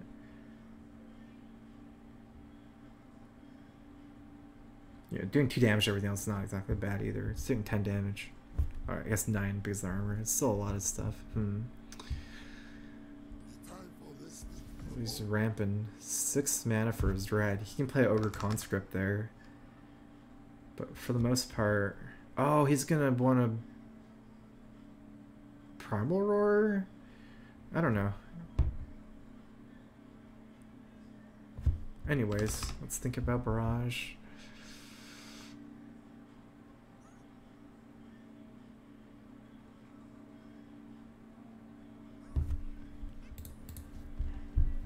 Yeah, same plan. Double Tower Barrage turn 6. I actually love the Duelist here. Because I probably can't play Duelist in this lane this turn. I probably need a shield to protect this Mazzy.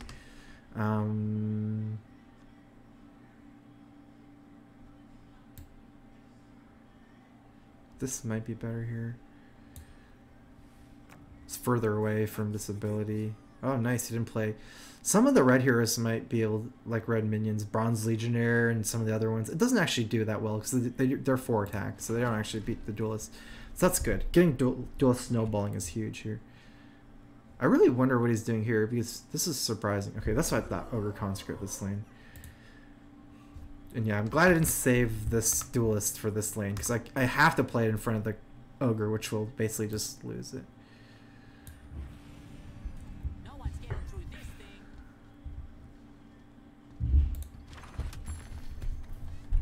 That's why I ramped this lane.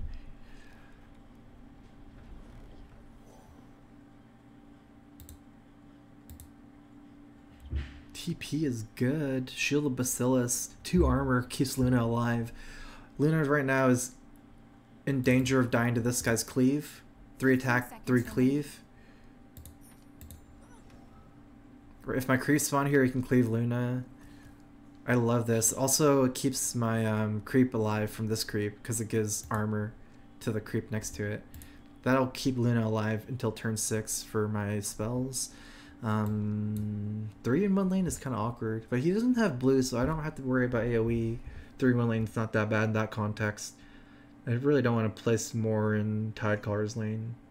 I don't have any blue in lane 3. It kind of makes sense. 15 seconds remaining. I also don't think he wants to give up lane 3 because basically he wastes the improvement.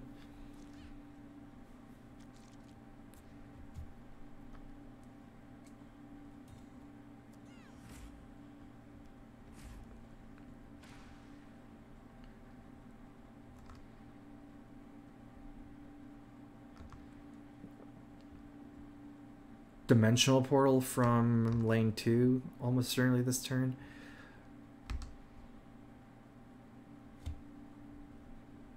Might want to shield this so it doesn't die.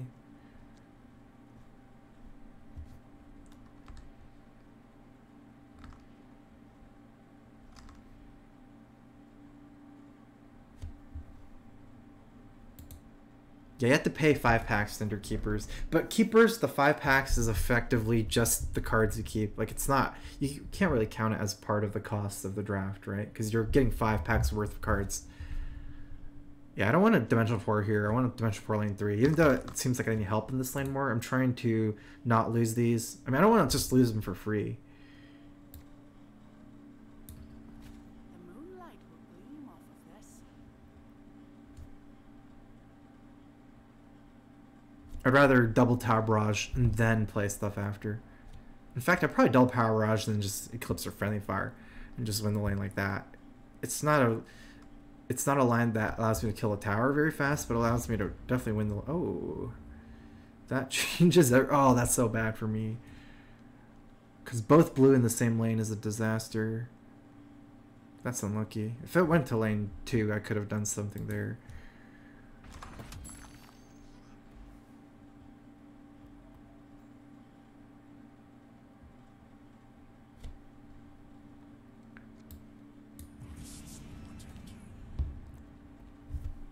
I really need to get a TP scroll or something. I have no money either. This is super weird. Like, I'm almost stuck aiding this tower while defending second lane and giving up lane 1. That's certainly not good. Like, that's not a good game plan. That's, like, really bad because it makes all my eclipses and stuff useless.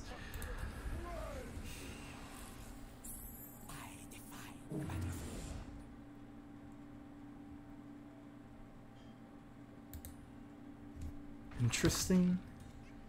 I guess it makes sense because he's stalling this lane, but it's almost like better for him to just give up this lane at this point. It's kind of a weird play. It's not that weird, I guess.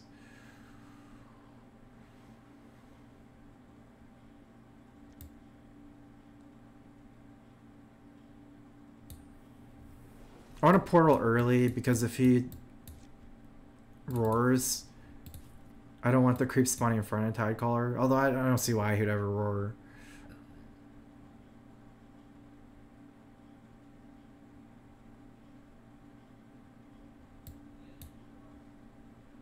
Can rookery too?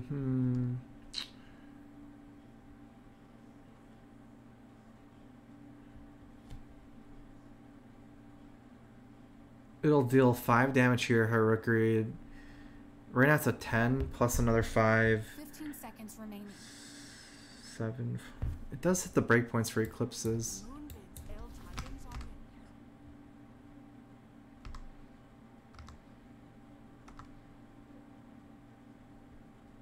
I think I need to kick him out of this lane soon.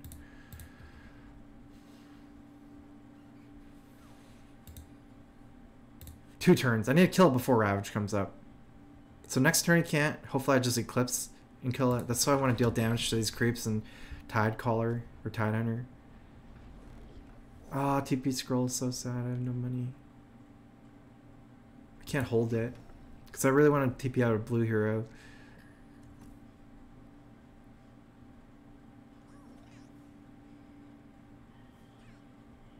It's almost not even bad for me to just lose the Jimui so I can redeploy it later.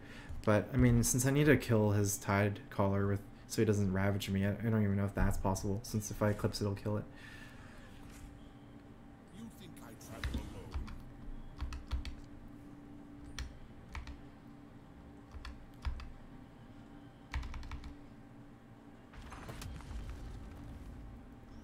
The question is, do we even kill lane 3 before he kills lane 1 for the 80?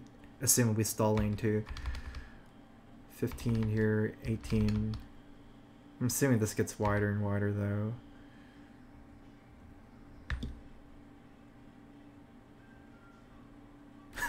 The good thing about this is at least I can keep initiative going to lane 3.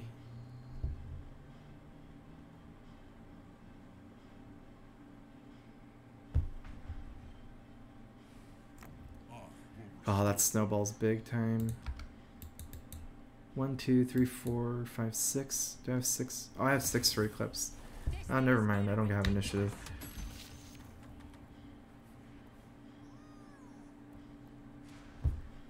I actually had big enough Eclipse to clear out all 3 of these. Okay, so that's not happening.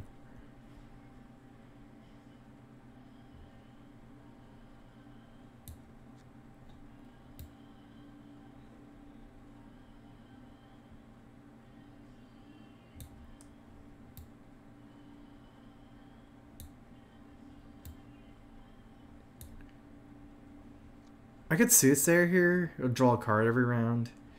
And it doesn't die to the Ogre. Keeps my Luna up. 15 seconds My remaining. goal is to lose my Jimui now to his Tide Caller. I don't think he can not kill it. I actually kind of want him to kill it. It's like a TP scroll out.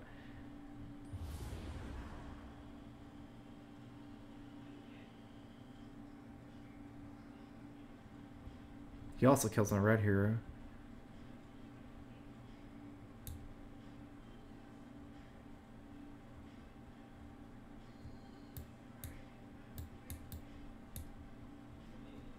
Send one to the face.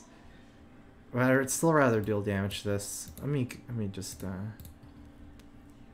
use this on something not very significant.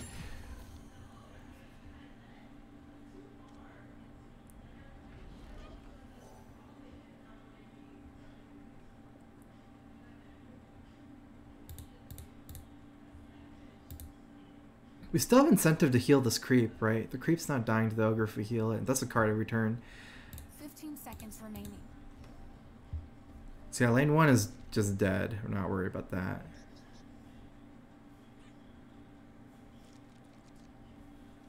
Lane 2 we're gonna win the lane almost certainly no matter what, but we might not be able to threaten the 80 in that lane. Seems like we still better off fighting for lane 2. So next turn we come back with our heroes and fight for lane 2. Got my mists. Does Mist allow me to 80 lane 3? Interesting. I might miss lane 3 just so I have a chance of evading it. But yeah, this Tide Caller is going to stun all my guys.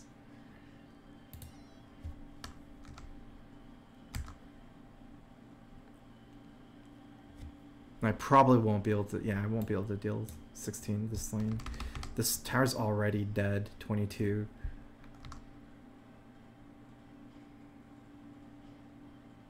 Actually, I'm probably going to have to miss lane 3 and try to 80 it eventually, because even though it stuns my lane, it doesn't kill anything.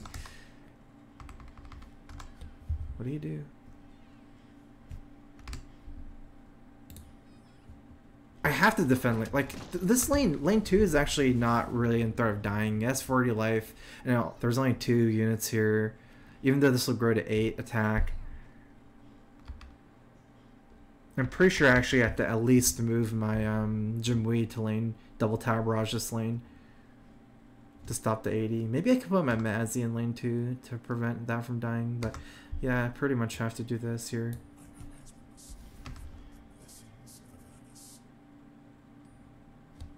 Feels bad. I need a short sword. Killing this is such a big deal, the Stone Hall Elite, because this is an 8. Oh well. I lost initiative for that misplay, but I have to. I think it's worth it.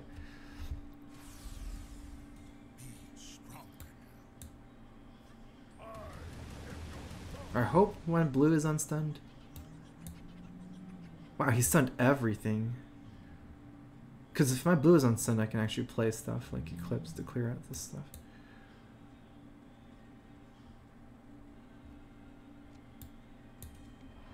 I saw your mercy in the bones.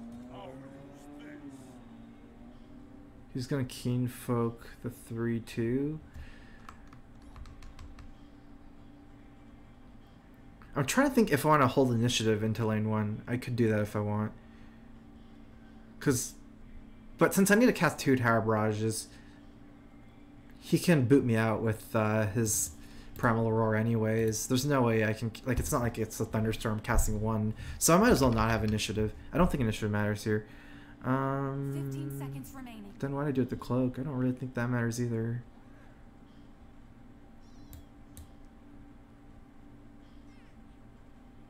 Seconds remaining.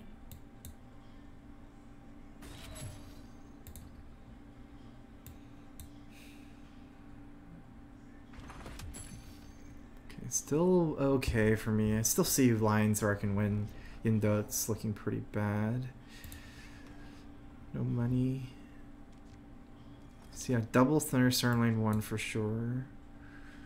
He has 2 creep spawns here.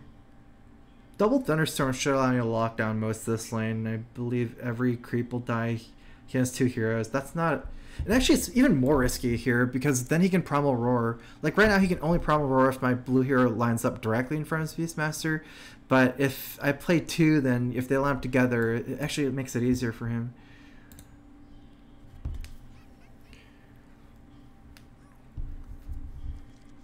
Okay, good. No, whoa, what happened there? It was a bug for a second. Intimidation will still screw me over. But again, like, I almost rather draw first, right, than start Tower Barrages, because it's like, it just doesn't matter. Like, if he's going to boot me out of lane, he's going to do it anyways. I have to cast, like, there's no difference between Tower Barraging and then him booting me out of lane. I might as well just not do any barrages then. So I'll draw first. Maybe play some more minions, too, for the AoE. Eclipse is for lane 3. 1, 2, 3, 4, 5. Yeah, Eclipse will wipe out lane 3. Barrages is better here with this wide of a board. I do have Rookery, Battlefield Control, which is a play. It's not too important. Maybe I have Rookery lane 2 after the barrages. Technically, does that mean I should Rookery first before the barrages to pass the initiative, so you might play more minions? I actually kind of think so. It's very weird, but let's do it. It's not weird, actually, if you think about it.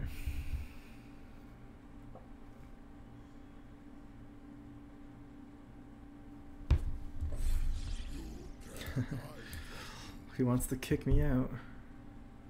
I could cloak that. But I'll double barrage first. He's out of mana anyways.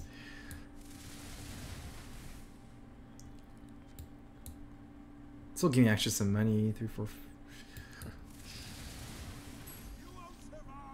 And I can battle control. I can also battlefield control as Beastmaster into it just to tank another 5 damage. I don't think that's really relevant. If I keep this alive,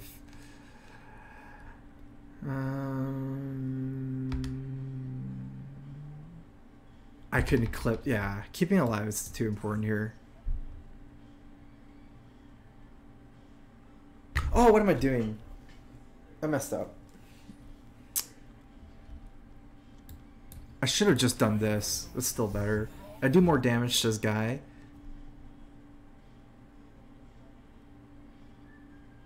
Yeah, I could have just not even bothered with the cloak, right? Most of his damage is from the retaliate. Feels bad. Could have used cloak here or something. Okay, so keep in mind that initiative is actually pretty important going to lane 3. I don't know if it's that important because he has no Ravage. I think for the most part it's fine. But yeah, and Mist is still threatening 80 here pretty fast. Interesting.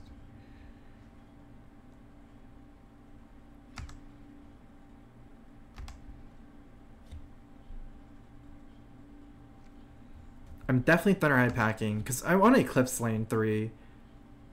This races this tower very fast, but it's also a great defender here. Defends against Mazzy. Actually, whatever I Thunderhide pack, he's going to kick out of the lane with Surge.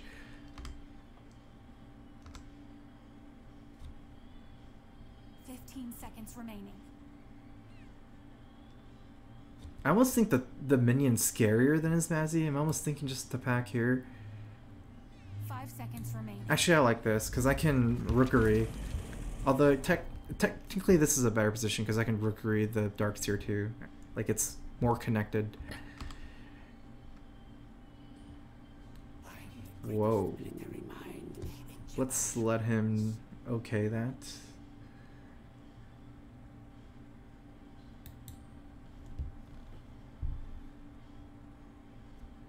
Divine Intervention might happen. Our enemies will be dead soon.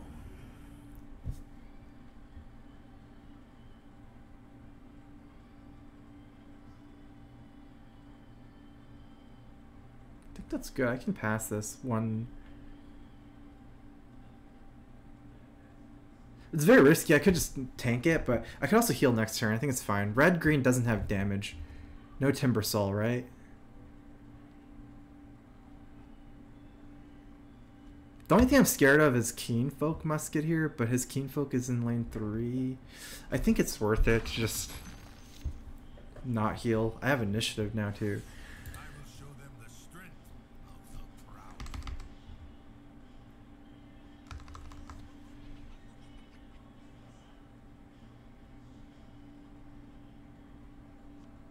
He charges, such a waste, but friendly fire is not good enough here.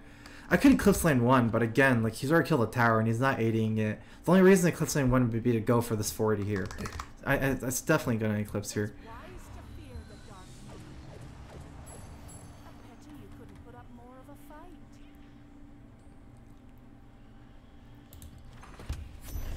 So we're definitely threatening this 80 now. Pretty good. Or we could kill one other lane. Lane 2 is actually killable too. Oh, should we hold this Vesture? It's insane. I don't need... Oh, actually, there's no way. We're gonna Fountain Flask our Thunderhide pack. That's insane. 15 seconds remaining. That means we're not holding it. We're just gonna buy items. Buy items.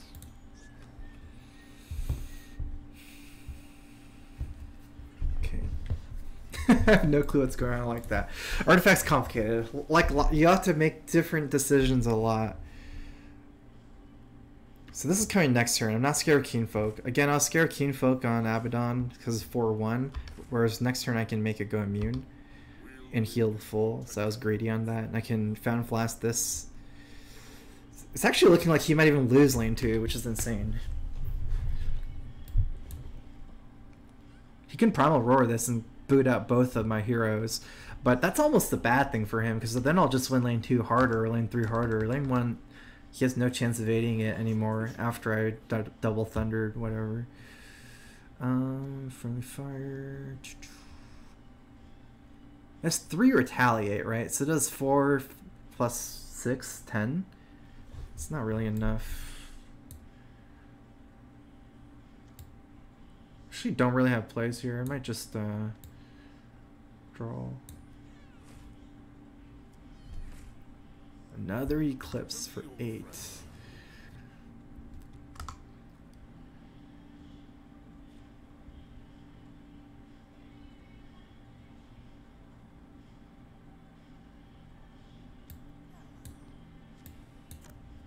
Kills it for free.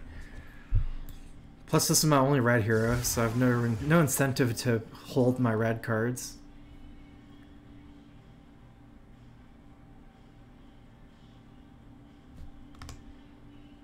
I think I oil lane 2. There's no way oil lane. This lane matters more. Just give up and save us all some trouble. Can I do something to keep this alive? I can battlefield control this into here. How much? I'm getting confused right now.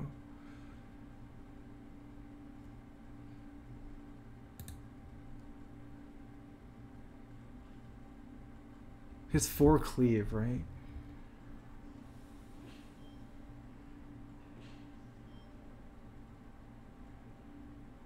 Sorry. 15 seconds remaining.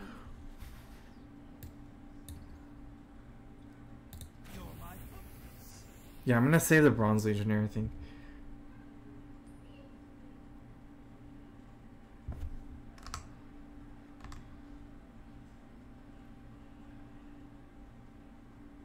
I'm not sure if that was ideal.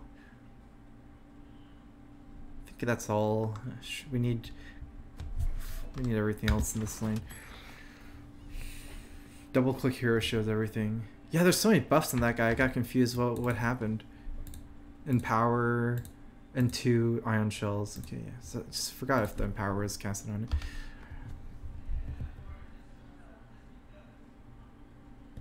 Unlucky. His red is targeting nothing, so so Primal Roar is completely useless for him. Stun a unit blocking an ally hero since there's nothing. Oh, he just passed. So now we definitely have some stuff to do.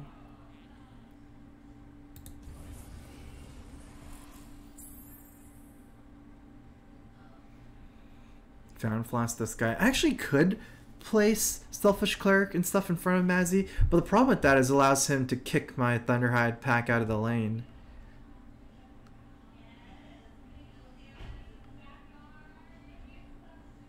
But the good thing about that is that I can play 2 heroes back to back. Oh, he's trying to do it.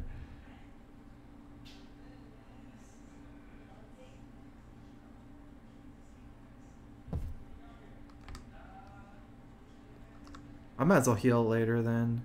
I think I will place Cleric here, even if he kicks it out. I might as well.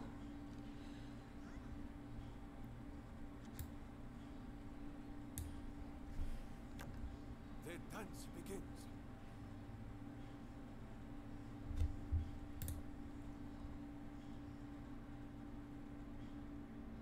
Oh wait.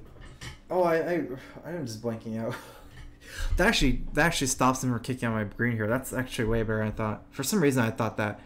I forgot to redirect. This is a really beginner mistake.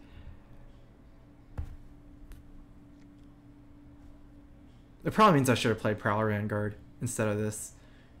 But he might kick these 2 out. That's huge. As long as my Abaddon is still in this lane. I serve the ancients.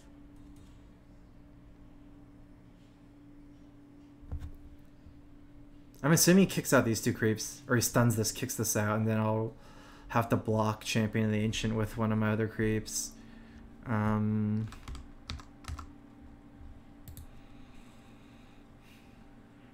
Oh wait, it's too late for him to kick stuff out. Now, never mind. I just keep making mistakes. Since this costs him his whole mana bar. So I can get the trade here, it's good. I can short sword a trade here. He can kick something out with Surge. He might just move his champion to another lane, huh? Yeah.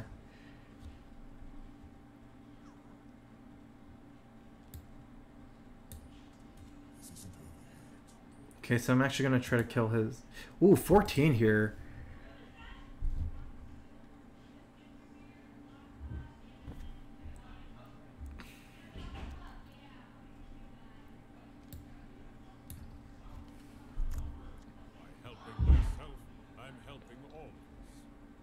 I don't lose that much damage, do I? Because it's 14, but I can still get the 6 siege damage, and I lose 8 damage here for killing his Mazzy. That's actually pretty big.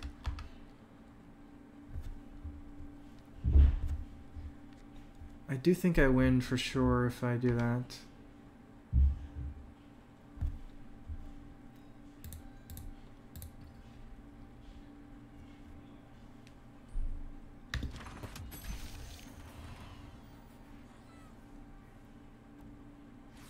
Defending lane 2 is important because my main condition is still lane 3. I can just AD this tower.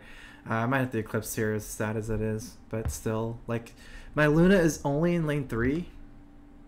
My Jimui is not coming next turn anyways. Seems like the game is over next turn, especially if I kill this.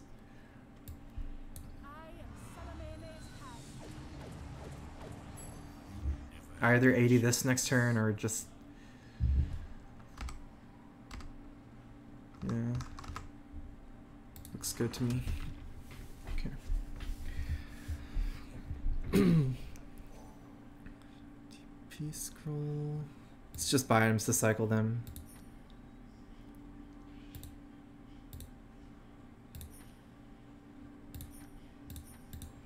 Perfect, got a bunch of swords. Swords are what I want because I'm just trying to kill the towers right now. So Tide is coming lane 2. It means that he's basically giving up lane 3 since now he can't ravage lane 3, which is his only chance of stalling lane 3. I think even these heroes coming lane 3 is probably not stalling him much. Oh, another Eclipse. Wow. Droll 3. And this Eclipse is 9, 10 this turn. I'm like, it's insane. I can Eclipse from this Jimui next turn too. This is getting complicated.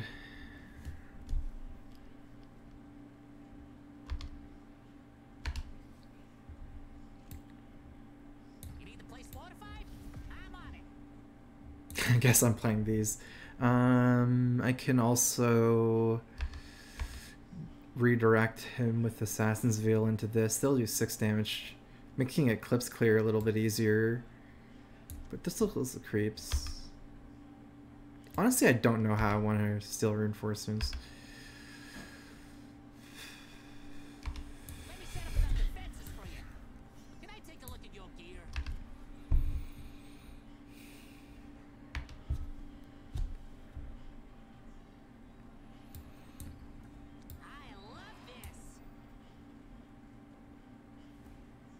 I guess the reasoning is since I have 2 steel improvements, I'll need this.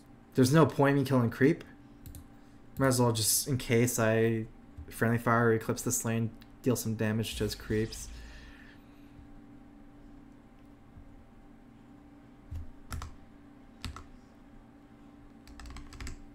Gonna equip 1 short sword. I need 1 for lane 3 for the Luna, but since this guy's blocked anyways, whatever.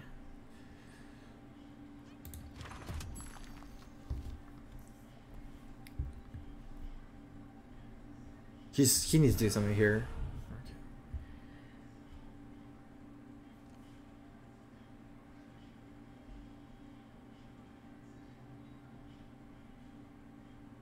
I could redirect this Rookery here into the 11, but honestly it seems like my winning condition is lane 3, right? I'd rather kill this creep so it doesn't kill me. He has to all in this tower next turn.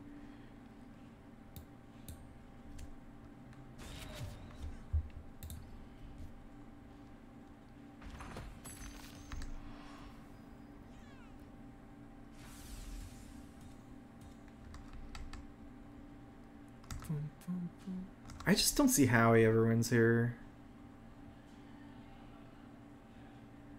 Technically, I should probably give up initiative because I don't really want to eclipse lane 1 instantly. Like I don't even know what I want to do because I think the best thing for me to do is even like move Luna.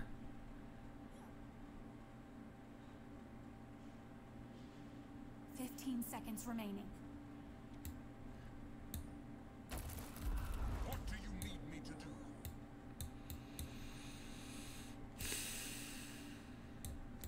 Salamene provides.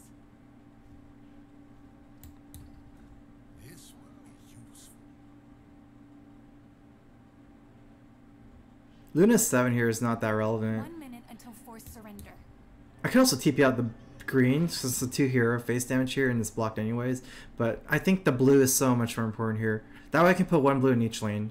I think this is just like, you know, I'm trying to win like 100% over 99.9% because I don't see how he wins anyways. I guess the way he wins is I run out of time. Oh, did I miss lethal? I did not see that. That's 18 extra damage. I guess I missed 7 here and 8 in sword. It might have been. It looked like it was one off. I'm not sure. But anyways, I've placed one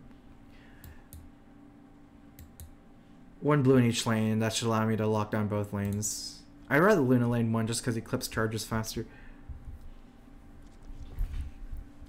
So what did he do? He placed... So he's all-inning lane 2 is what it is.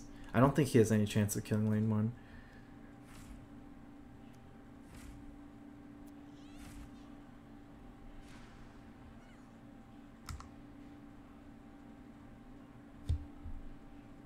$11 charges.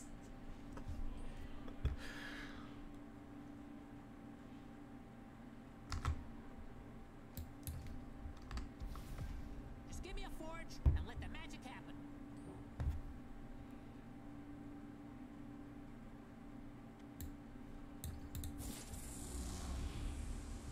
Definitely a sloppy play by me for ordering, but whatever.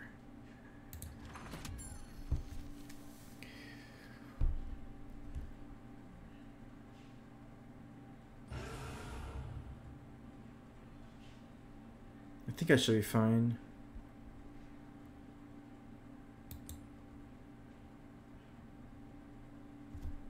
It might be an even better place both blue heroes in second lane, huh? Although it's still possible that he roars it away. I think this armor is going to stop him. And the fact that I still have creeps here. By helping myself, I'm helping all.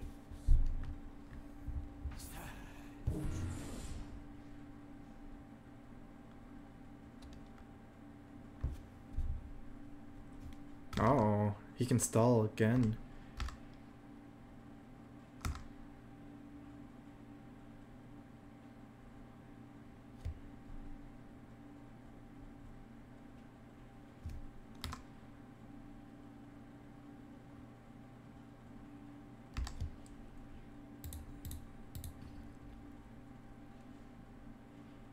kill an extra creep this lane, I think is important. There might actually be another turn. If you get super lucky on Tide Caller. And since all my blue heroes are stuck in lane 1, I don't think I can 38 lane 1 before lane 2 happens. So I need to play as safe as possible this lane. It's possible he kills me in lane 2. It's still very unlikely, but it's actually really unlikely that Ravage even saves him here. But just to be safe. Ooh, that was a good Ravage. He got most of my important stuff. He got both my greens, so I can't play the cards either. Still isn't enough. Well, I could lose this shit and keep it clips lane 3 because I don't have blue in lane 3. If I could, then I would definitely have kept it.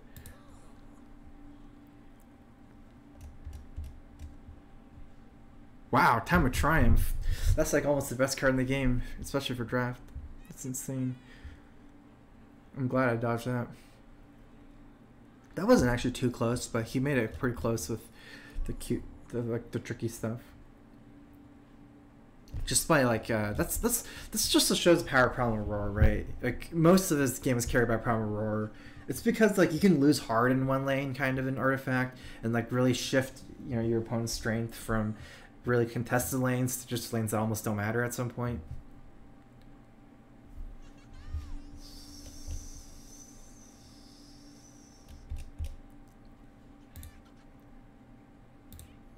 All right. 5-0.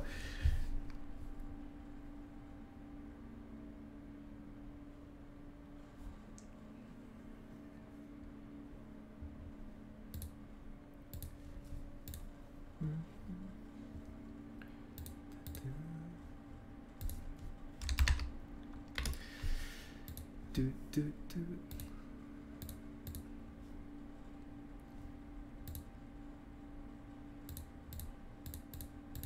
I'm getting pretty hungry.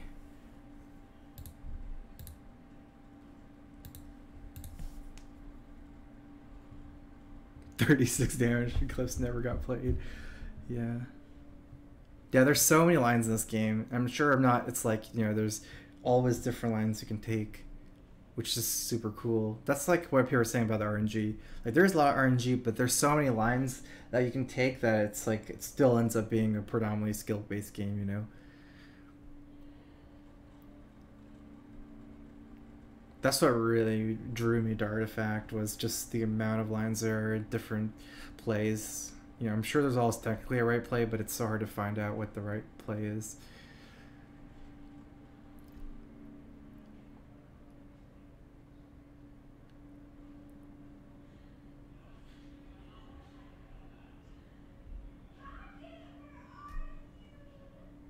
I think last game I probably should have put both heroes in lane 2, because lane 1, there's no way he's killing. I don't know why I put Luna in lane 1.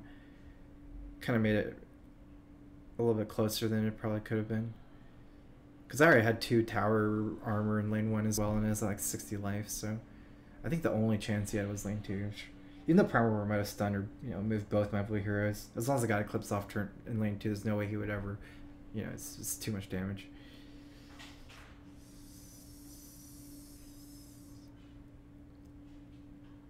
I mean, you can go infinite in Phantom Draft. Going infinite in Keeper Draft is kind of weird because every time you play, you're getting 5 packs worth of cards, right?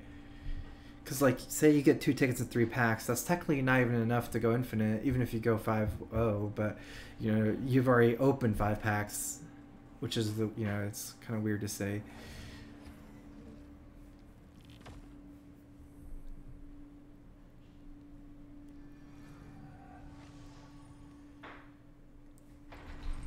But yeah, you can go infinite in the other draft.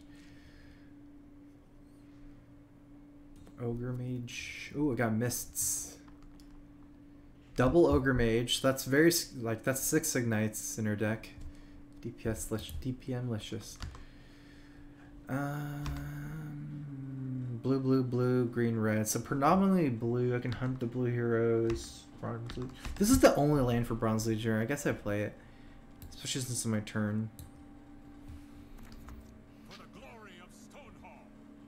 I feel like she'll probably ignite in the Mists lanes.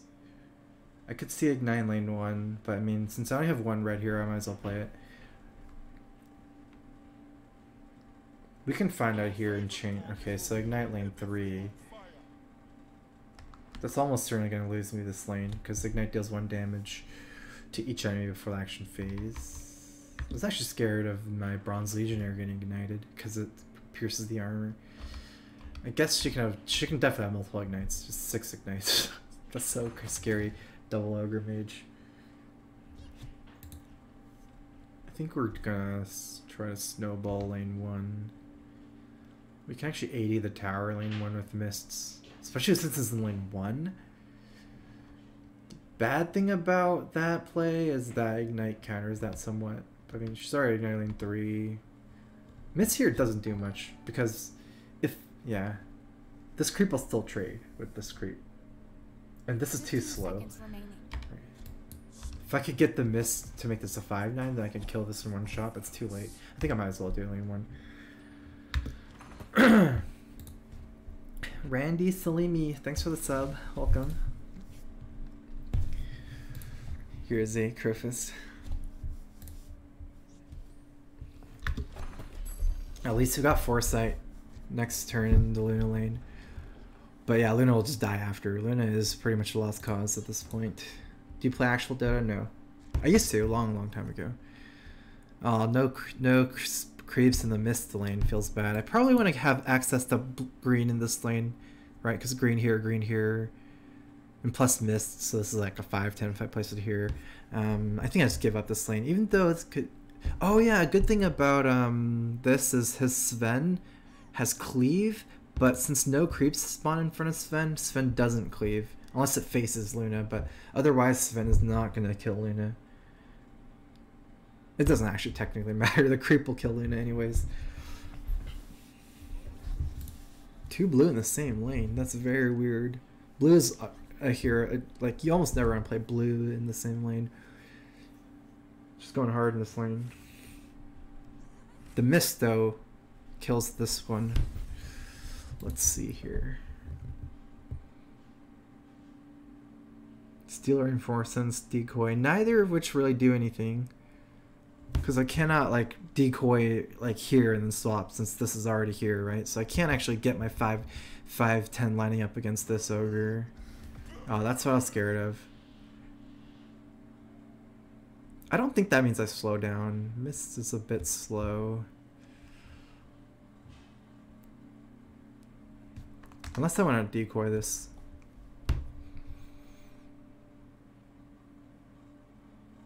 I could see it being important. You need the place fortified? I'm on it. That's the lane I definitely want in a tower, since my Luna is going to die, and there's a lot of creeps here. I'm going to decoy this lane so I can protect this creep, since I can swap, and then it'll be a 2-3, I can swap it. Multicast. A lot of wasted damage.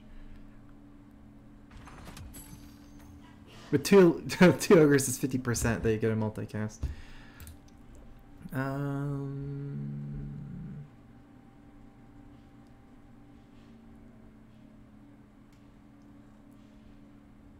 I want decoy here. It actually matters. Because he can play this Prowler Vanguard. If I place it here, he can place Prowler Vanguard here, which will protect his guy. Whereas right now he has to place it in one of these two. Or she has to place it in one of these 2 slots. Right. Tell us what you need. Exactly. And then we will save our guy.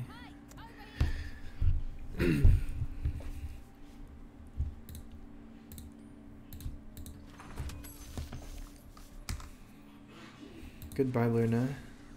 At least it doesn't die in upkeep to ignite. At least it just dies the creep, which is actually better for me. Dying in upkeep is actually the worst thing that can happen. Just cast a Foresight and die. Pretty much. You did your job. Hopefully we can kill this tower in lane 1 soon, because Ignite will eventually clear out everything. Ooh, Stonehill Cloak's insane. It's one of our random items. Early Stonehill, like, snowballs plus 2 health every phase. We can either get TP or Traveler with the 8 gold. TP looks insane 15 seconds too. remaining. I don't think I need Abaddon to be Traveler Cloaked. So what I can do is take out lane 1 quickly and then TP to lane 2 and try to win that one. Because I can't really AD lane 1 even with Mist because of the Ignite. I think Ignite will just eventually kill everything. I don't think I'll be able to AD it.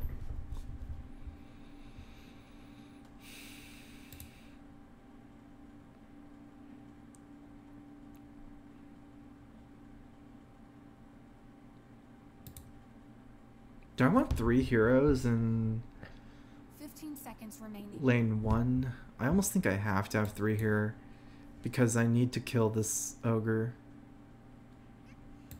I don't feel too bad about this one because I missed in this lane and I TP scroll. So I want to take out the ogre quickly and then TP out and break this tower quickly. So I need battlefield control to kill the ogre.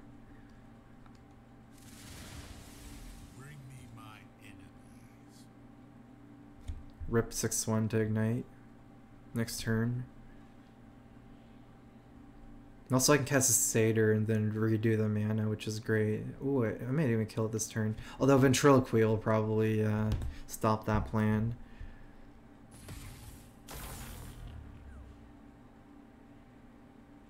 So she still has a Ventriloquy. That can stop 6 plus 8 damage, 14. It's very unlikely I can kill it this turn. What? What? She's gonna lose a tower for that play. I don't know what that was.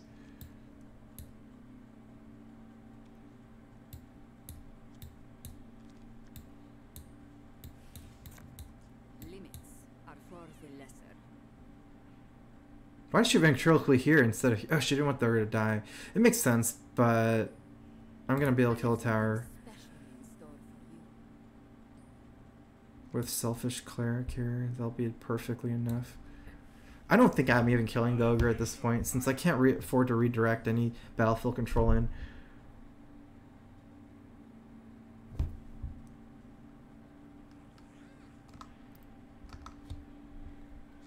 I want you not to mess with the sulk. Technically, I can TP out my Jimwee here, right? And then, so I can play it in lane 2 next turn. Although we have Luna coming next turn anyways. Because I can afford to take the damage from Ogre Magi, it's not a big deal. And then just move it. Because I'm going to want TP out anyways.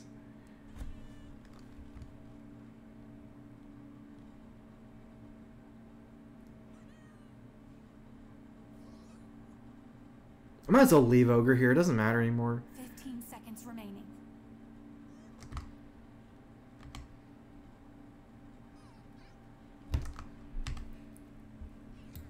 Five seconds remaining.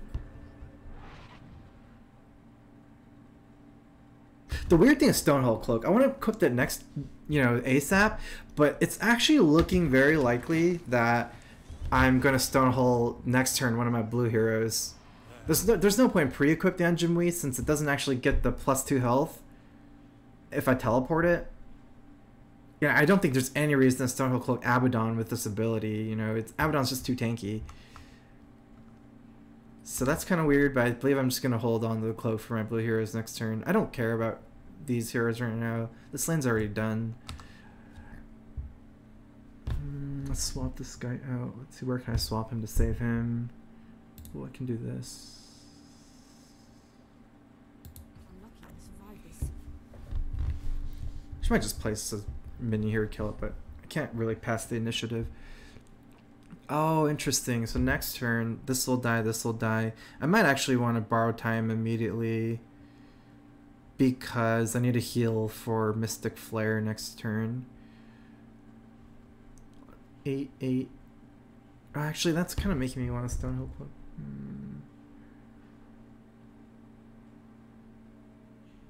If I heal this turn, it goes to 9. I guess that's fine. 9 is fine. 15 seconds remaining. Because 5 means that Mystic Flare can kill with the 6/6 split.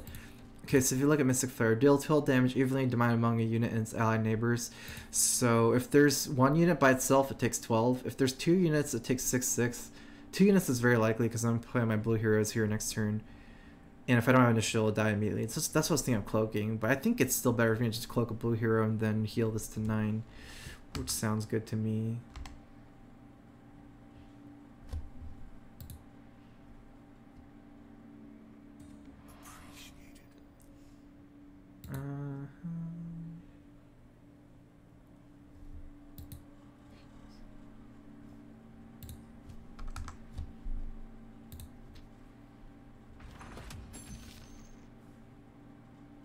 This is actually cool. I just have so much improvements here that this lane's not dying even though I have nothing in it. The oil combined with the steel reinforcements pretty much means that the face is stronger than the minions. The Legion has arrived. The face is too strong. Legionnaire is good.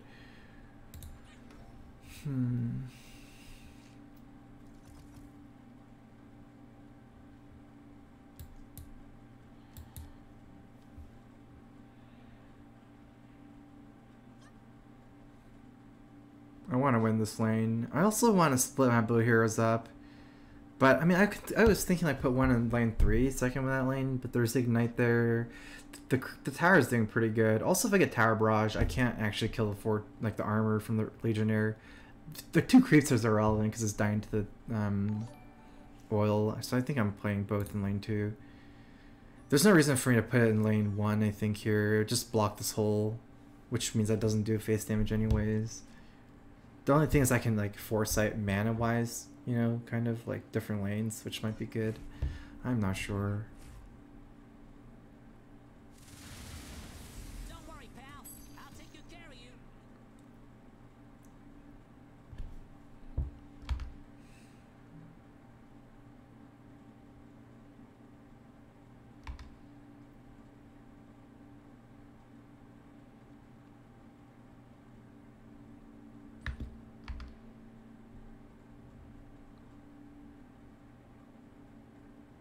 Actually, I should have put one blue here in lane 1. I had this Magician. I could have drawn so many cards.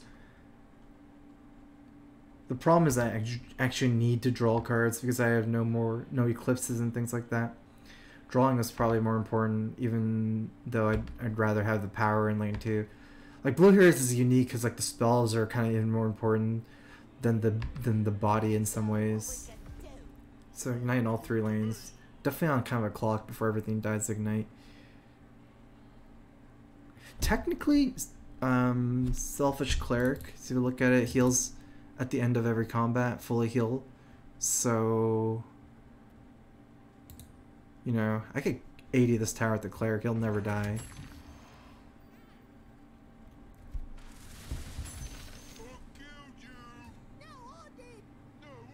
Mystic Flare here is 6/6, but she armors here.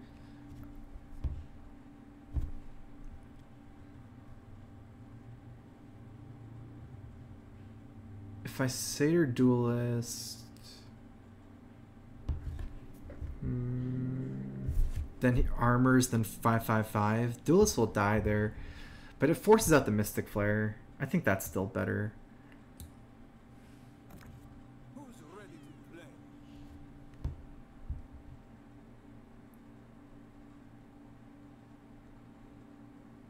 So that's still Battlefield Controls this turn that I'm probably almost certainly going to use. I'll weaken our enemies. Right, so it does 5/5/5. No, this does 6/6/6, right?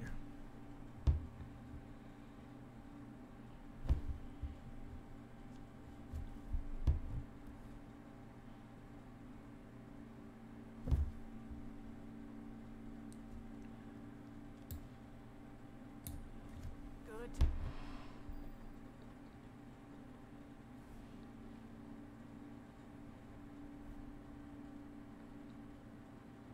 I'll probably target the Skywrath Mage with the Battlefield Control, let my Abaddon die, keep the Luna alive. I might even redirect more attacks to Abaddon so it just overkills. Babo Cha-Cha, thanks for the sub. Welcome. Strifcro, Ben, I've been taking a break, prepping for Artifact.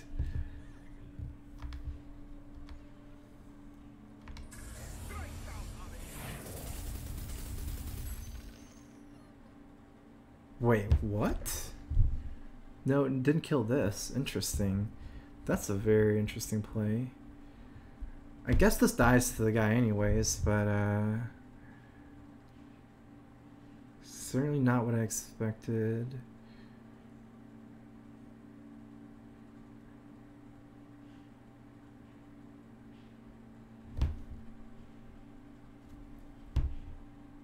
Seconds remaining.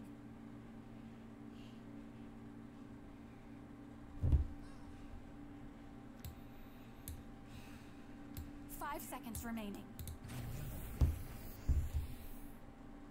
It's gonna redirect a lot of attacks to my green hero here.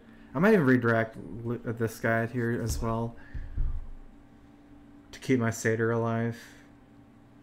Or I can redirect. Yeah, no, it doesn't. Even if I turn it, okay.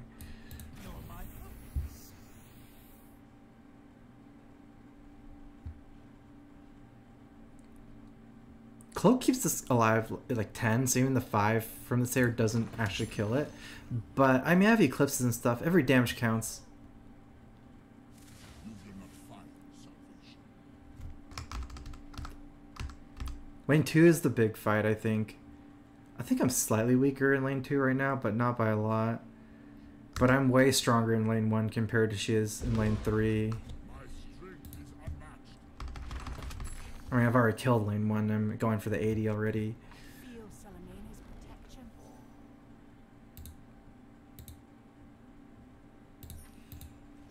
I'll take a sword here. Might be used in lane 1 or lane 2.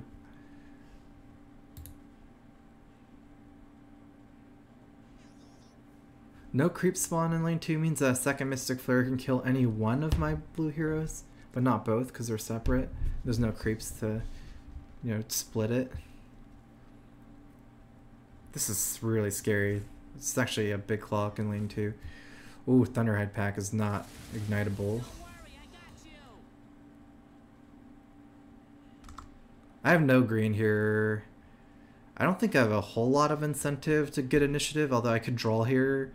I don't think it's a huge deal. I think I just passed the initiative here because I have mists to try to kill this lane more. And Prowler here, 15 seconds remaining. which will save this I'm here to help. from the ignite.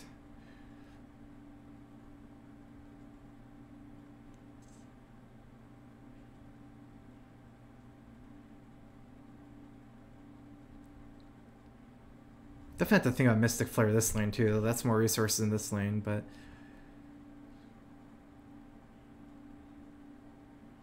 I think I can lose like any 2 units and be fine. 4 armor, right? So the only way to split Mystic Flare in the middle is 4s. This is the possible kill. 18. Okay, let's see how many units are dying here, because this blue is dying, so I don't... This is still 18, 19... Wait, 18, 19, 20, 21, 24. My clock is still pretty good here. I might want to just sword this lane. Actually, no. I might as well hold the initiative at this point. So I can draw first before... So do I hit people with it? No, we wear it.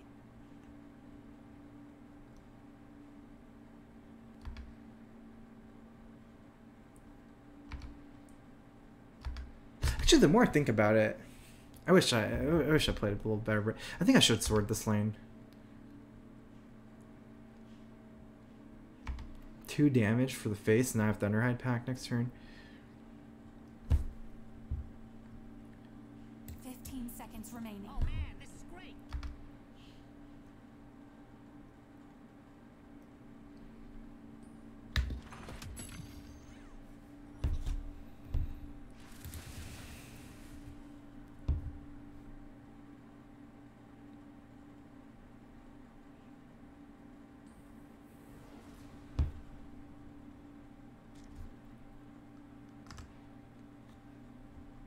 Let's see what the future holds.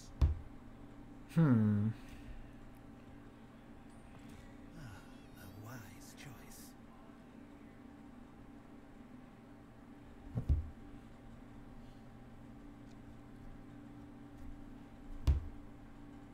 I might do the compel draw first. Let's see. Even if I get a mystic, a tower barrage, I don't really think I use it this turn. And I like compelling here to try to kill the ogre magi.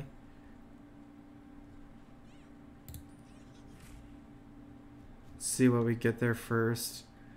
That we get a dimensional portal we can use to hold down this lane. Ignite's not killing me yet.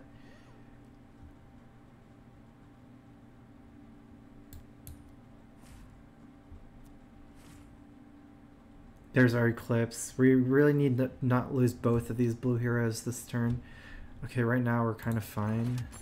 They're still alive. So next turn we Thunderhide lane 1, and then I believe we try to Eclipse lane 2. Every day I train.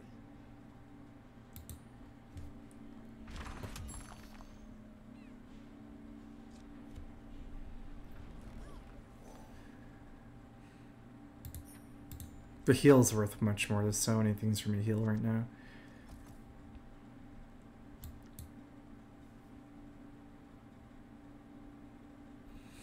The problem with playing Abaddon in lane 2 is that since I have no creep spawn here, I have to place Thunderhide Pack in front of Ogre, which makes me lose a lot of damage.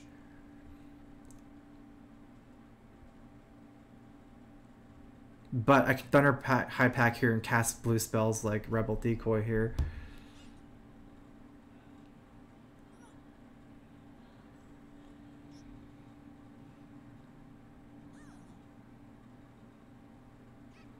It's not a one-turn lethal clock, right?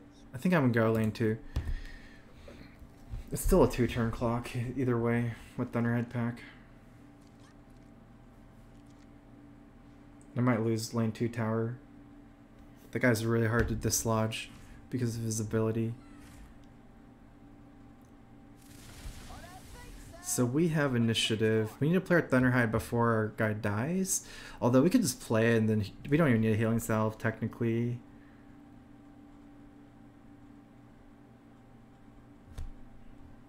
Although, let's see, do I want to healing salve anything here? I think I should save the salve. Not sure if that's the best.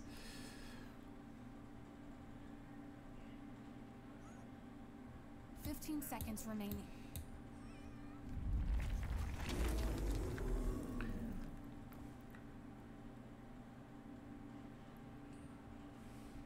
I'm not giving up yet. It's a big fight in this lane.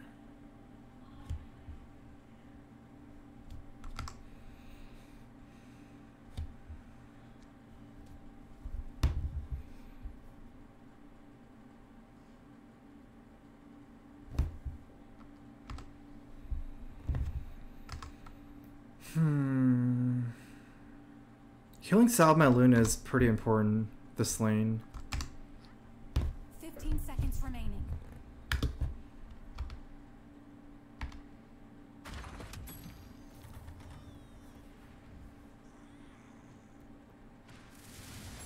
So next turn I need a healing salve here so it doesn't die to ignite. But I can do it later. If we don't want to lose it, I think we healing salve first. I'm not even sure about Eclipse this turn 6. There are some good ways, like it is potentially good, but not always good.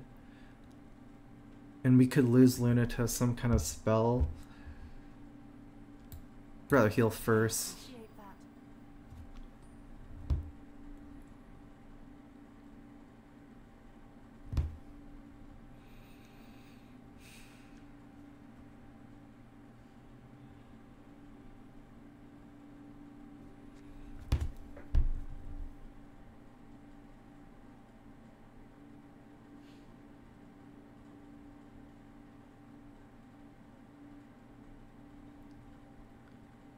I think maybe we just need to Eclipse here. Even though it's so random, it allows me to do other stuff next turn. Blessed be the night. Oh, huge.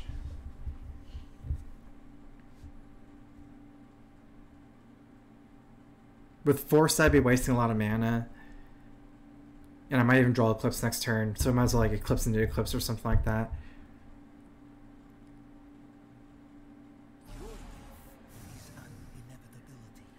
That's for what? That's just for killing this with Ignite.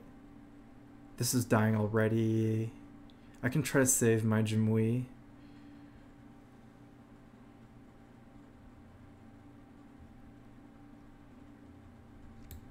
You can't hide from me. I'm gonna point my Abaddon into this guy to kill it, and then I might battlefield control this creep away into this creep so that my Jimui doesn't die to Ignite. That's the cool thing about battlefield control. You can direct a lot of things into one thing, so just like super overkills it. Obviously, it's a little risky against like black if they slay the creep that you're directing everything into it, but you know, in these colors, oh no, the second Ignite, I was pretty scared of that. Now second Ignite means that this guy's Ripperinos. I still have this Thunderhide, but it's not nearly the same amount of pressure. On the upside though, this is actually like, even though she's defending lane 1, she's not even winning lane 2 anymore with that Eclipse. Gives me a lot of leeway. Oh, I should mana left. 1 minute until forced surrender. It's way more important for me to kill the hero compared to save my Jimui, because she will have nothing here at all. No heroes. All negative 1. Until forced surrender. Yeah, so even though I lose this, I can't use the battlefield control. It's actually way more important. I think she's gonna die in lane 2 now, probably, because, you know, 4 heroes negative 1. Oh my god, did I get it? Did I get the Holy Grail? 5 units, 5 heroes died all at the same time. That's sick. That's the Holy Grail in artifact.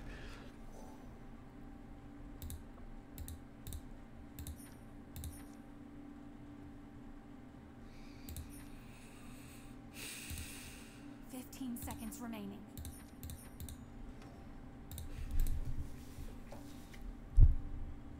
Might even just kill a Thunderhorn over 2 turns even.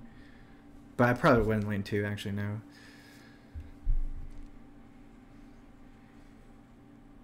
Oh, she can come back all in lane 1 and kill this. Ah, actually that's scary.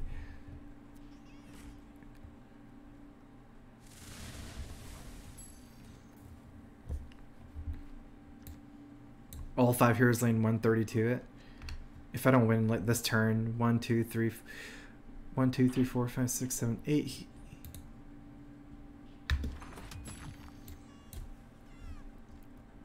That's 6 charges for Eclipse. Let's see, 1, 2, 3, 4, 5, 6. I don't have a clear with Eclipse, and I do not win anyways.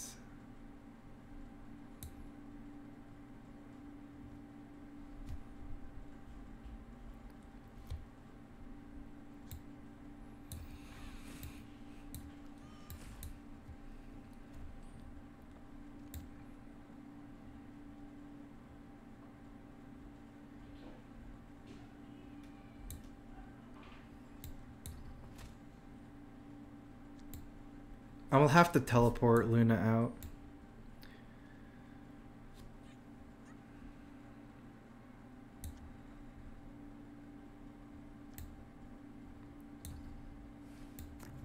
I'll give my life for the rebellion.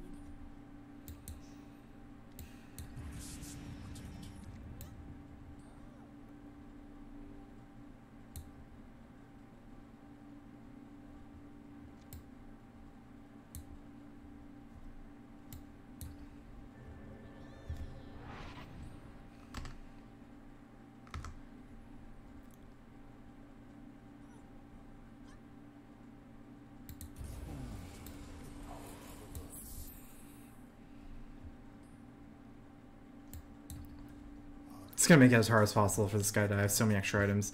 Let's see, I can rotate some units here as well. Nothing to really rotate.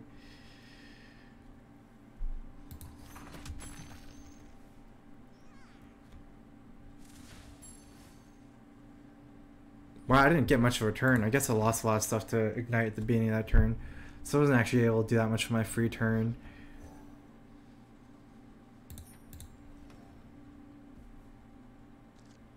Cool thing about healing salve is even if you don't have heroes healing salve, you might be able to healing salve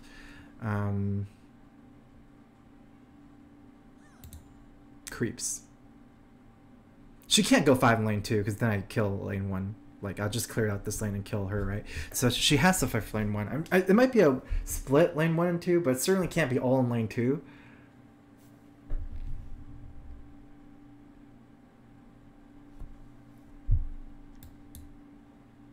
Trying to get this Eclipse down in lane 1. It's really lucky I got 2 creep spawns here. It's insane. I also have mists for the 2 creeps.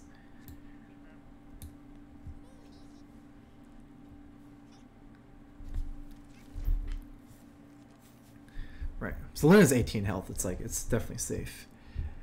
Question is, can I clear out enough with Eclipse to win? Dimensional Portal is huge. Allows me to deal 6 more damage. Although Sayer Duelist allows me to deal 3 anyways.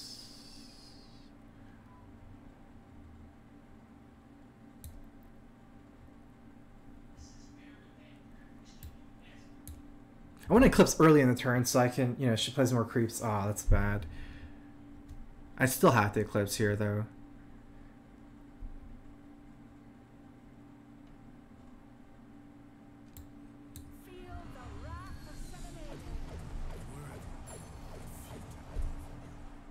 Did not do very much.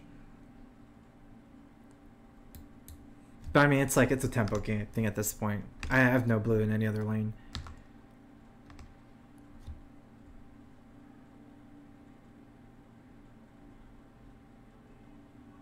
I never lose my tower in lane 2, this one.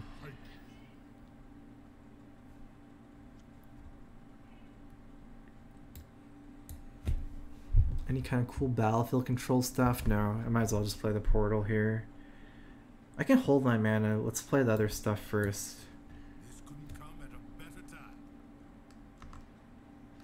She might be scared of like Tower Barrage to play more units and things like that. So I don't want to spend all my mana that fast. But I'm almost certain dimensional portaling with the 4 mana. Because then I can Sayer Duelist in lane 2 as well. But you know, I can't do it vice versa. I have no blue in lane 2. I will defeat our enemies. Take that trade. Am I healing salve it? Keeps it alive? No, it doesn't. The knights of the vigil are well adorned.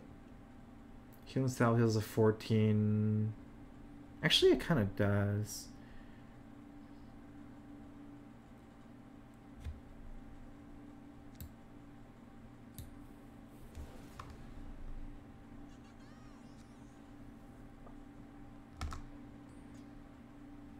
It's a good thing you gave this to me.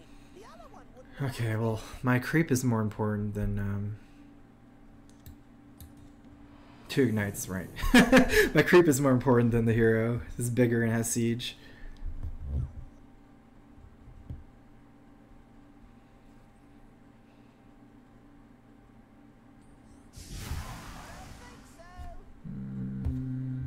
Okay.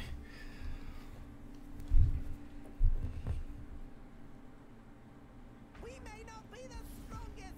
But we're the smartest. What's that rookery for? I don't really see where she points. Does she try to take out my Luna and point the red? Whoa, is that an anti-move? Because that is dying to ignite. That's actually good that she kills her right away. That way it comes back fast. That's such a weird play. That's definitely a mistake. It was at negative 11 but 12, so the 2 ignites. It's like better for me that it dies right away.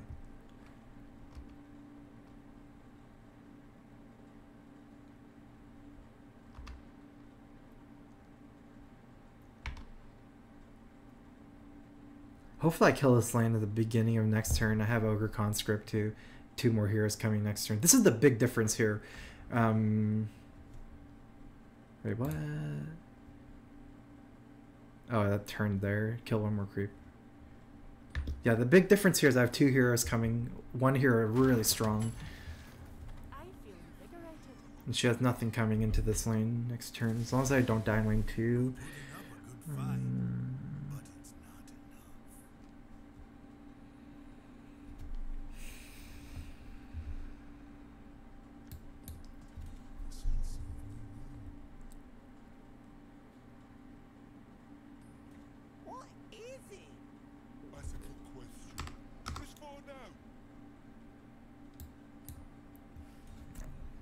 Initiative wise, yeah, I don't know more pass moves. I can't see myself not playing this. Oh my god.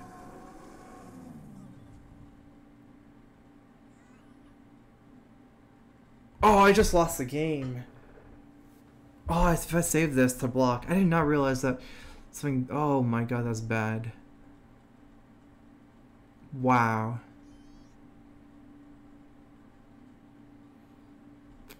A small decision matters so much. I shouldn't have done that.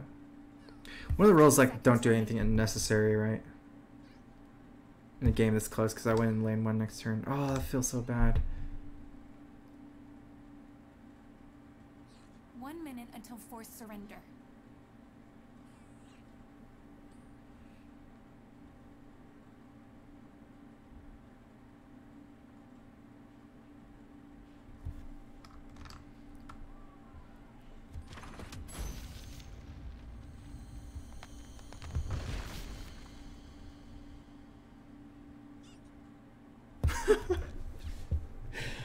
Oh no.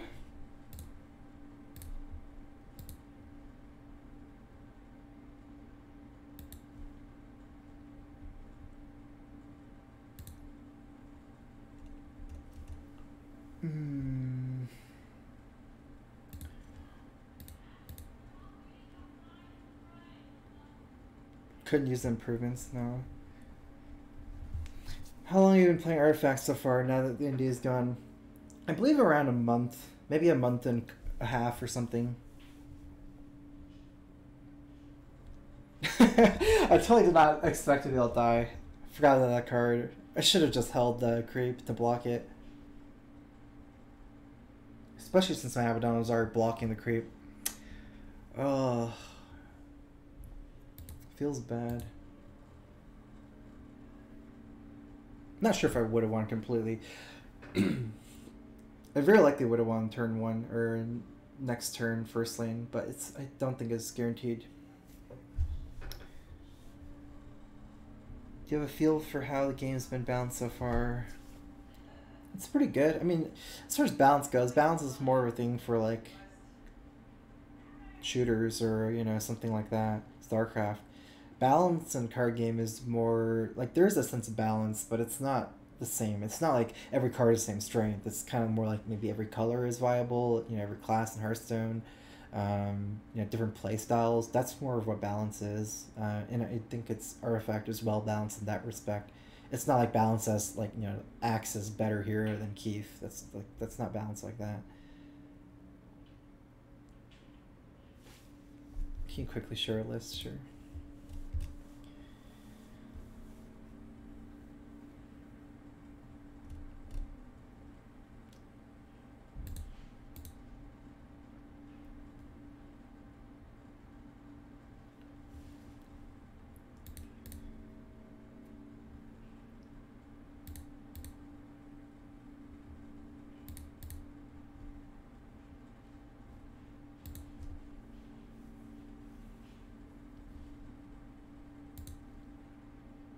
Yeah, the drafts are pretty long. How many? Let's see. We did like a draft. It's streamed for like what, 4 hours, 20 minutes now.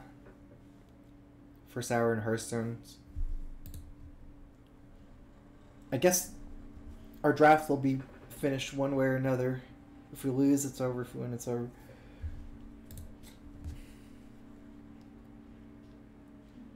Are you going to play mostly draft going forward? Never cared for Arena and Hearthstone. I think draft in Artifact's much deeper than Arena and Hearthstone, so it's a little different.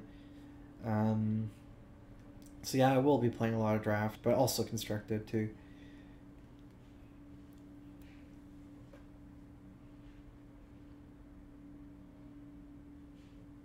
I believe that balance in the way of a single card should not be too much better than average is a thing in card games. It's not. You're almost right, but not completely. I think if you change a couple words in that sentence, you'd be right. It's not that a card shouldn't be too much better than average, but a card shouldn't be too much better than the next best cards. The average doesn't really matter. Lots of cards are probably way better than average, but you know, the first best card probably shouldn't be like 2x as good as the second best card.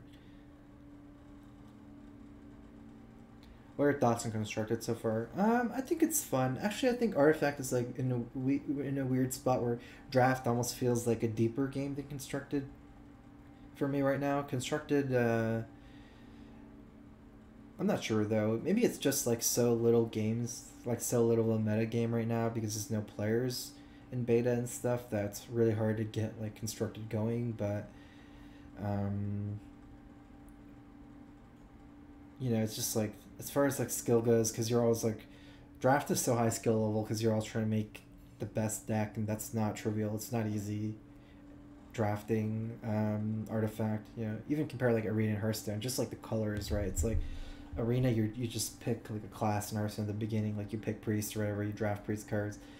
You're not even locked into any colors when you're drafting, so you need to really pick the right cards. And even with just like, you know, normal like vanilla minions, Artifact is pretty deep just with all the fighting. In a way, I feel like Draft has the closer games than Constructed.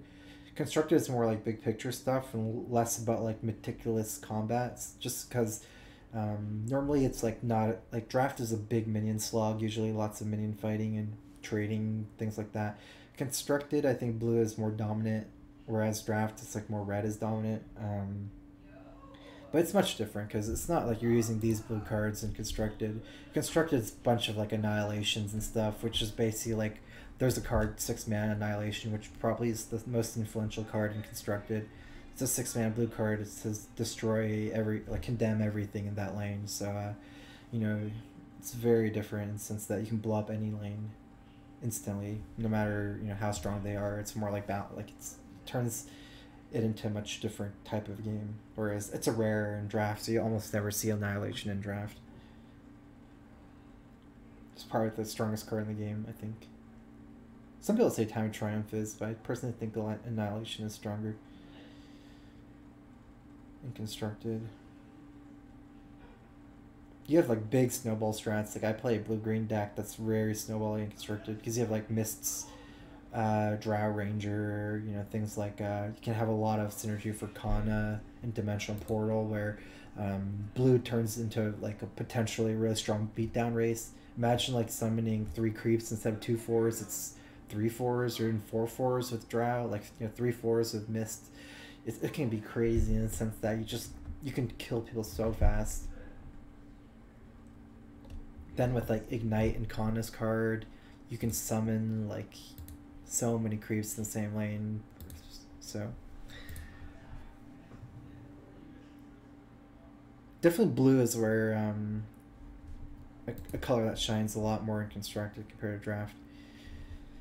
Card pool is a little shallow, that's true. Right now, not a lot of cards, right? Only 200. Yeah, card pool definitely has a lot to do with it. I'm sure it'll be different once there's more cards.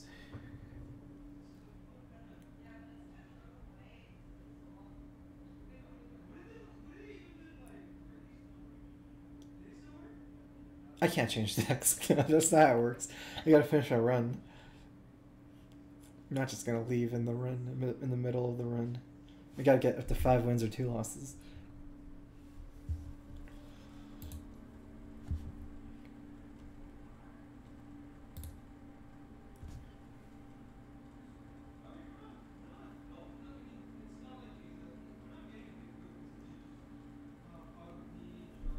Oh, change some cards.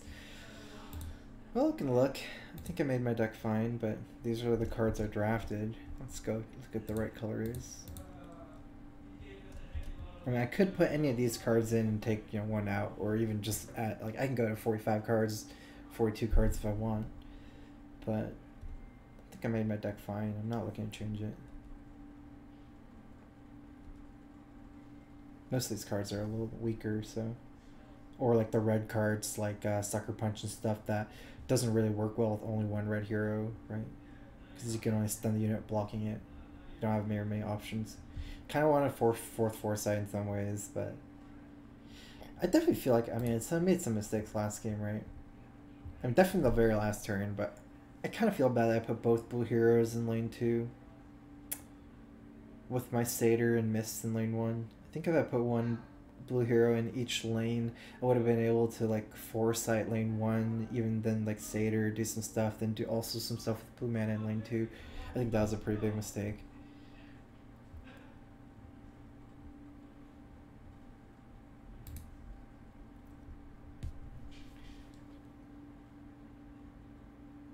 Five-minute queue still less than dead. Oh, there we go.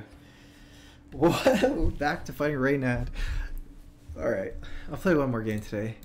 That'll probably be taking a break.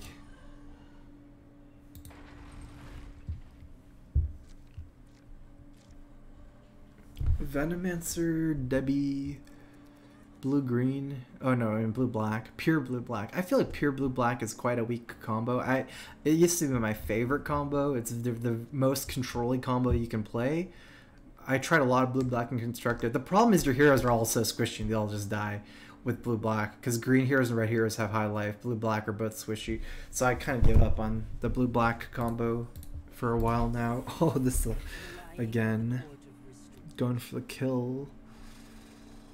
The very Reynad play. About to get punished by the burning oil. You are walking out of here. 35 wins from Reynad. Always turn 1 disciple. That's not a... I would not recommend that.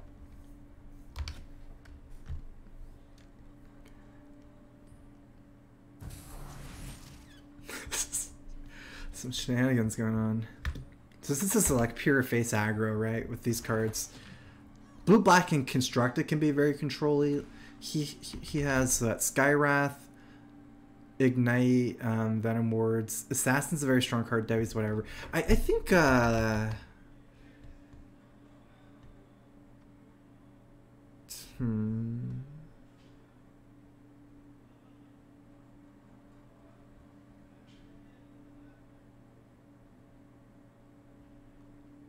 don't really have anything strong to do here. Technically, I can redirect into this, but I'd almost rather spread damage out for Tower Barrage.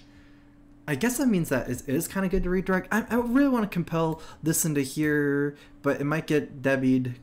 5 seconds. I'm not sure. I think it's fine. Even if it gets punished by killing this creep and then redirecting back, I'd rather just split damage for Tower Barrage. Technically, I can kill Venomancer very fast by redirecting this into... I guess it's the same weakness, right? If I redirect here into here, it still could get no accidented. So I guess it paid off here, trying to AoE everything down Tower Barrage in this lane. This lane will pretty much die to Burning Oil, even though I take 19, it'll clear out. There's no money, right? So you can't, like... There's no health items or anything like that. I'm trying to avoid lane 1 because of the oil. I actually could have seen myself playing this in lane 2 so I can get a safe Satyr Duelist. Not that, you know, it's not safe to play Satyr Duelist in this lane. It kind of is safe too. So I'd rather I don't know. I figure I don't want 2 heroes in one lane. If you played Ogre Magi in lane 3, I don't want just to have everything in lane 2.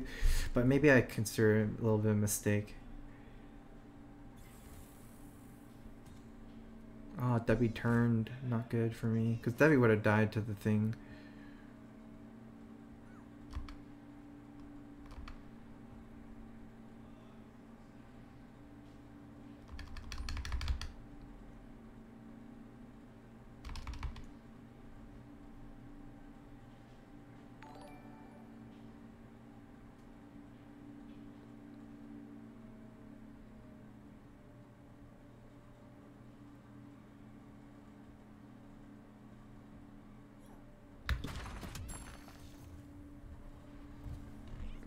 Kind of feel bad I gave him the gold to protect Debbie next turn.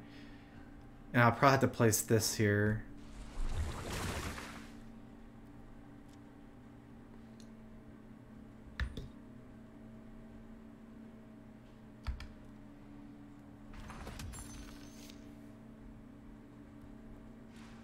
I won't be denied. Oh, interesting.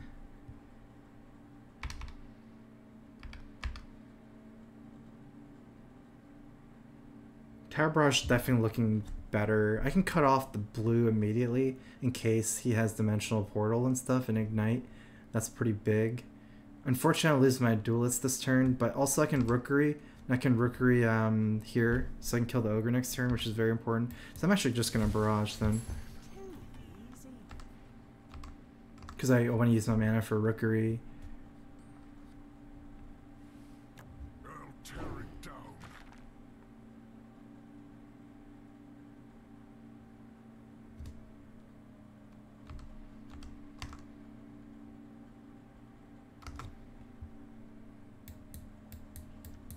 I'm actually going to use the rookery here because I can play this in an earlier lane and have another rookery. I want to kill this. Even though it might die to Luna's thing, it might not because of creep spawn and things like hero spawn. So I want to guarantee I kill this. It'll kill Luna over 2 turns. So I don't want that to happen. This will lock down this lane big time.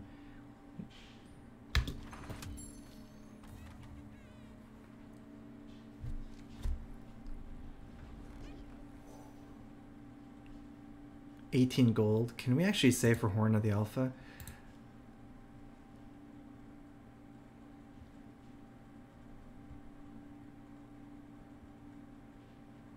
Seconds remaining.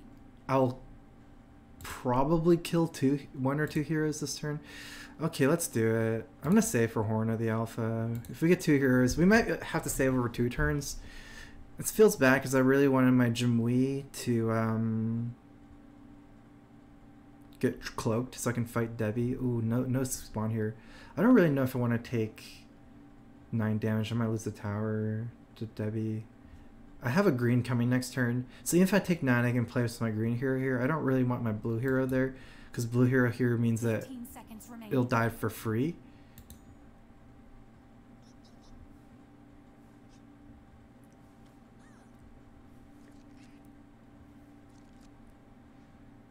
Assuming he plays a Traveler's Cloak this turn. If he doesn't play Traveler's Cloak, it'll still die to oil, so either way. I kind of was relying on some of the money here, but I'm assuming it won't die either way. Ready to slit some throats. 8 gold. Death to our enemies. That's Waiting is low. We need to go in there next turn with our green. You're not good enough to stop us. This will be the key to victory. That's all I'm saying here. I can just turn here. Between the two of us, we can figure out how to use this thing.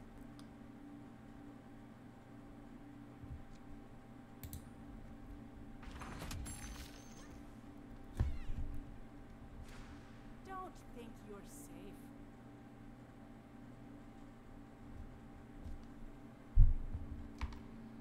It's important that this is at 3 for Eclipse, right? I have a 4 charge Eclipse next turn. Might be able to kill that there.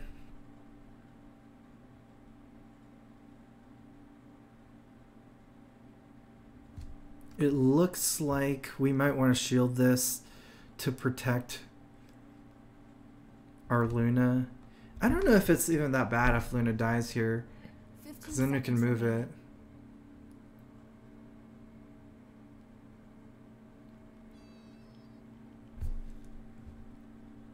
Five seconds remaining. I'd almost rather lose Luna here, honestly, so I can move it to another lane.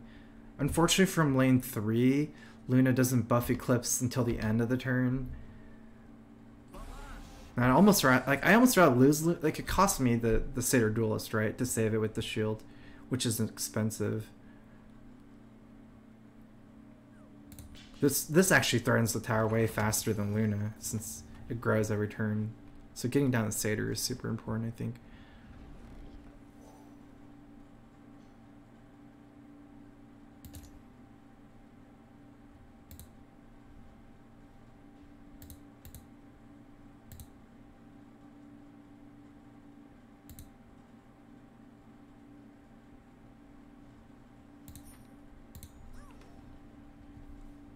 I think I need to play safe and buy a cloak to prevent Mazzy from dying to 2 wards procs. It's a 50-50 whether it hits the Mazzy. I think it's looking pretty scary there. So I'm looking to target Mazzy with the cloak. Our life on Mazzy is worth so much because of his armor. I think I can still get 6 gold. I need 1 hero kill and 1 creep kill. Creep kill's almost happening for sure. So I just need 1 hero kill. I can either kill Debbie or Ogre. With the Rookery, I actually have even Eclipse, so.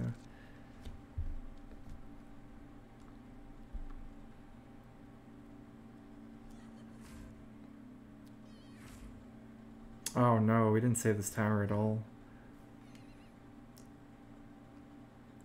Came a little too late.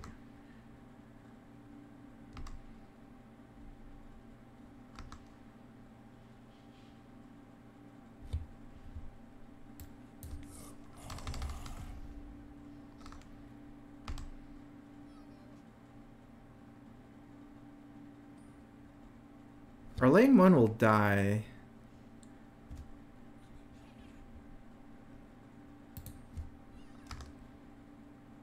Which is not good.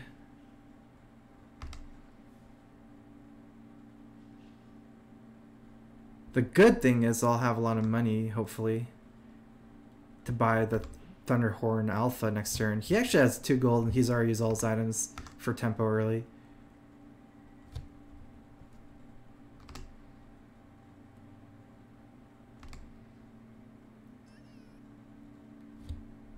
Too bad Debbie doesn't die here, huh? Okay, so the problem is, since Debbie's not dying here, he can play Assassinate from lane 1 with Debbie, using 7 mana in lane 1, even though this lane is over.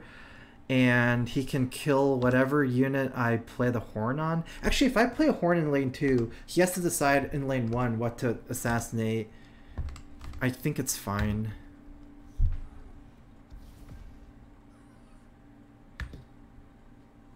Pulling him out. It's good for him too.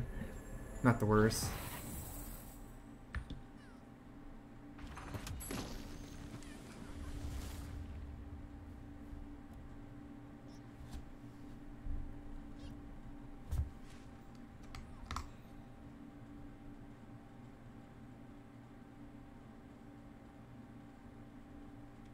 Four, one. I don't think I need a cloak first. Actually, you know what? I don't really even like Eclipse here. Eclipse is worth so much more than Ogre or Conscript. I can just throw down the Ogre here and Traveler's Cloak. It has 6 health. He can't kill it, right, with anything. 15 seconds remaining. I can't wait to use this.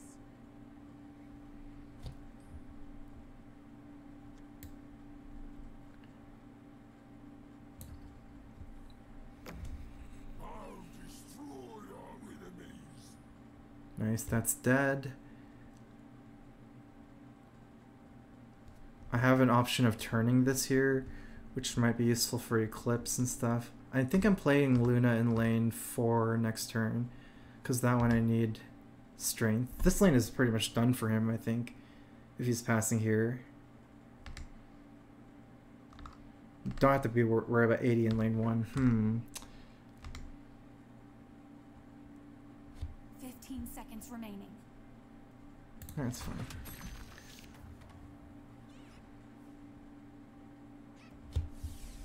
Show us Reynad's deck? No.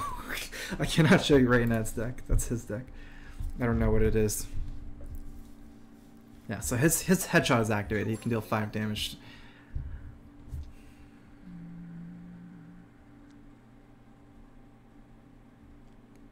Purge your opponent's effects from a unit. 2 armor, 2 retaliate. I could shield this guy to prevent it from dying. I like that. It also buys me the initiative, like play something, because I want to redirect the Rookery here, but if he plays a unit in front, I don't have to worry about that anymore.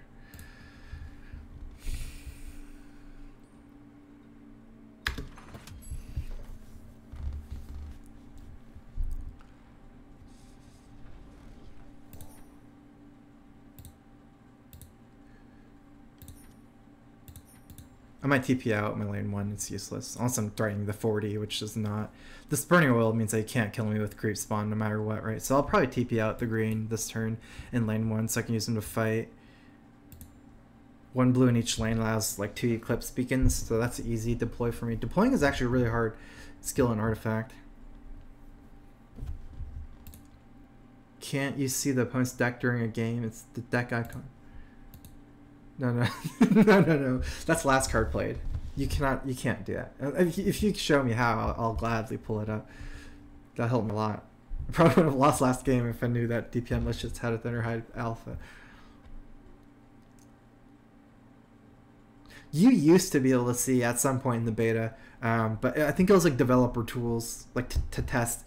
I don't know if they ever intended you to be able to see. I mean, I know it's F2, F3. I'm clicking right now. It doesn't work. It used to be you could F2 and F3. F2 would be your own deck, F3 would be your opponent's deck. But I don't know if they ever intended that to be, you know, in the game outside of the alpha or something, or beta. So my biggest scare is Assassinate, right? Assassinate deals 7 damage to any unit. Eclipse here on both lanes are amazing. I don't have initiative, so I might as well just get out of here.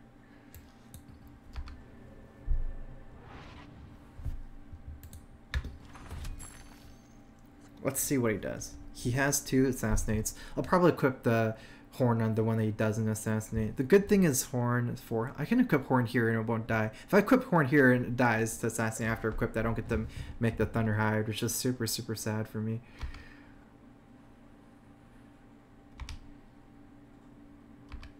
This is all about initiative, right? I can blow up either lane with initiative. Actually, it's 4. 1, 2, 3, 4. I can kill this.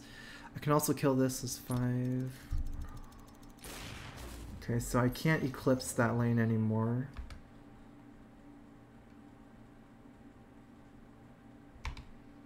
What I can do is eclipse this lane. 1, 2, 3, 4.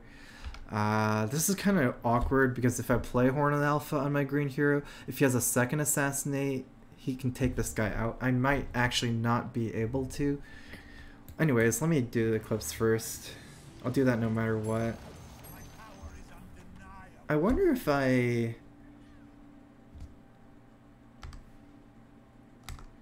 don't Horn here. I don't know. I mean, if I Horn here, I can threaten the 80 on this lane too. Let me draw first. I don't think I'm getting this Horn off in lane 3, because it's not just Assassinate that threatens to kill it, but also Skywrath's Mage kills it. This guy's card. So I think this lane will just die most of the time, and I have to put my green hero there next turn. 22. It's fine, I guess.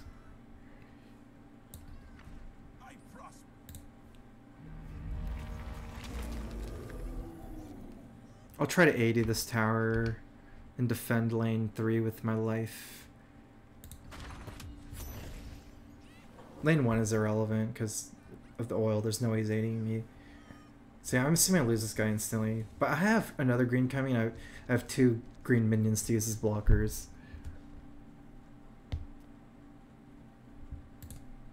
Care with Slay. I guess the way I play, I didn't have to worry about Slay because I killed this lane 2 first. No black heroes in that lane.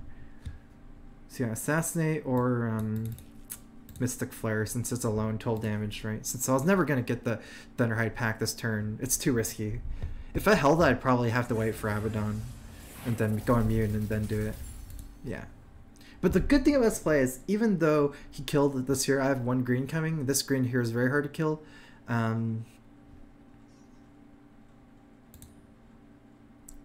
There's not that many creeps. Like, I'm going to take 8 here, which is fine.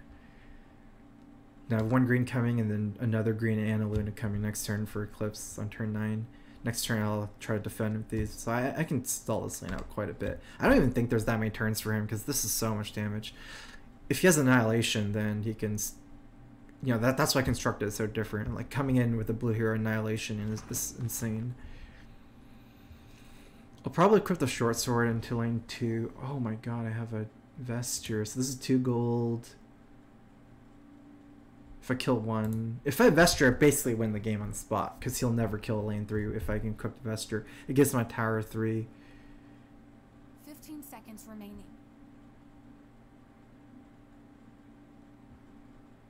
I'm gonna hold it. Try to get the gold. Over 2 turns even.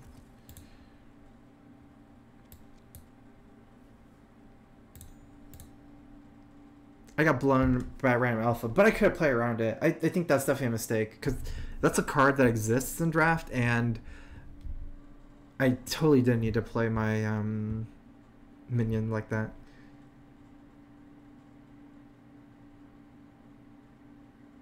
Unbelievable that the holding and secret shop actually has a lot of impact.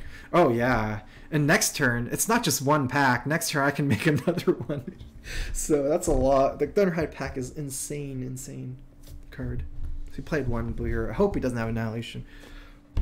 I can also power Steel Reinforcements into lane 4 or 3. A lot of blues damage is from dimensional portals and stuff. So this counters it big time.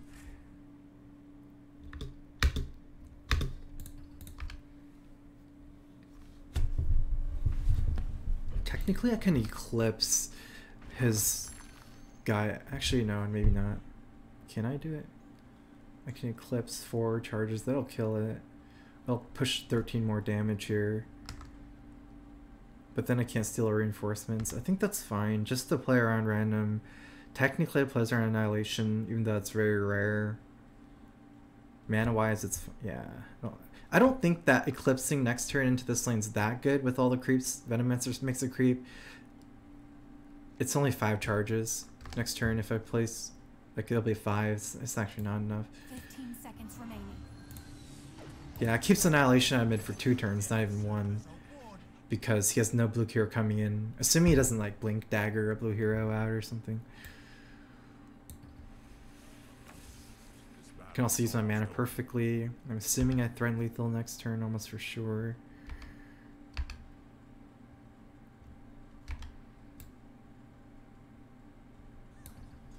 I will defend my... Technically, the short sword here would threaten the trade, but that's too greedy. I don't really care about trading. I just care about surviving this lane.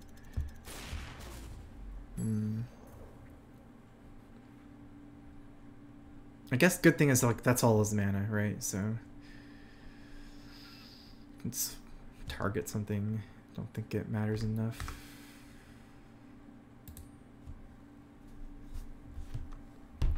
Safety first. Back in the fight. The only thing I'm scared of is Blink Dagger or TP Scroll into Annihilation from his blue. Because technically there's not another turn for him. I didn't get enough gold. I was hoping I got 1 kill from the trade, but had it killed. Do I just like buy items then? Or still hold out for Vesture for the next turn in case? Because Shield Bacillus is like a purely defensive item, right? Let's see. Healing Salve doesn't matter enough. I think I'm just going to hold 1 more turn. Just in case.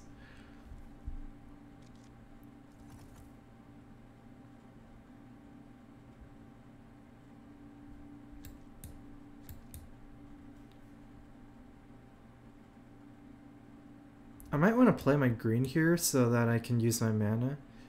In mid lane I can add 7 damage to the board.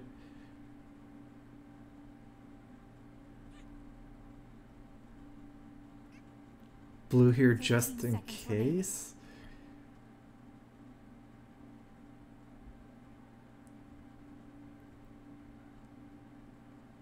Five seconds remaining. I could have done this a lot of ways. Because I held for the Vesture, and I have a hero coming in that can hold Vesture. I think I'd probably kill him in lane 2, but I don't know if the extra Luna is what puts it over the edge, considering I already have access to blue in lane 2. The reason why I don't think it's that close is because I have another Horn of the Alpha.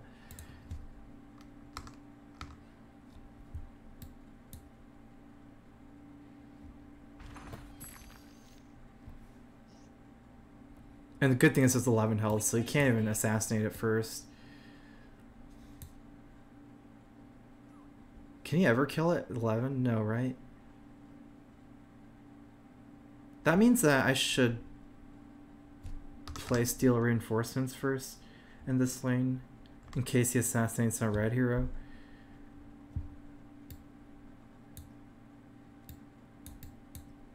Seconds remaining. Let me set up some defenses for you. Hey, let me help. I don't believe black can hold this either. I'm just not really sure. I mean, I could have spent 4 mana on a cleric to do 4 more damage. I guess I'm erring on the safe side because I held the vesture.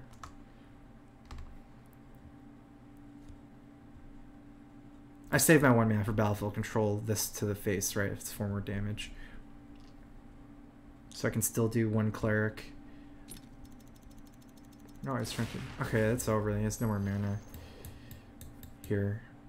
I can't imagine him surviving then. No, technically I think if maybe play cleric first, so this... Yeah, oops. Okay. Okay. This battle is almost over. My will is stronger than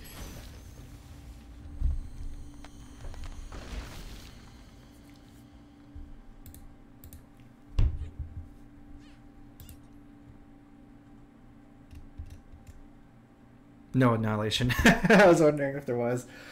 I was so far ahead that I started to play around it. And plus, like, even if I held Eclipse for the right hero, he actually killed my hero every lane in the right with, like, assassinates and things like that. So I never actually would have been able to cast the Eclipse anyways in the right lane.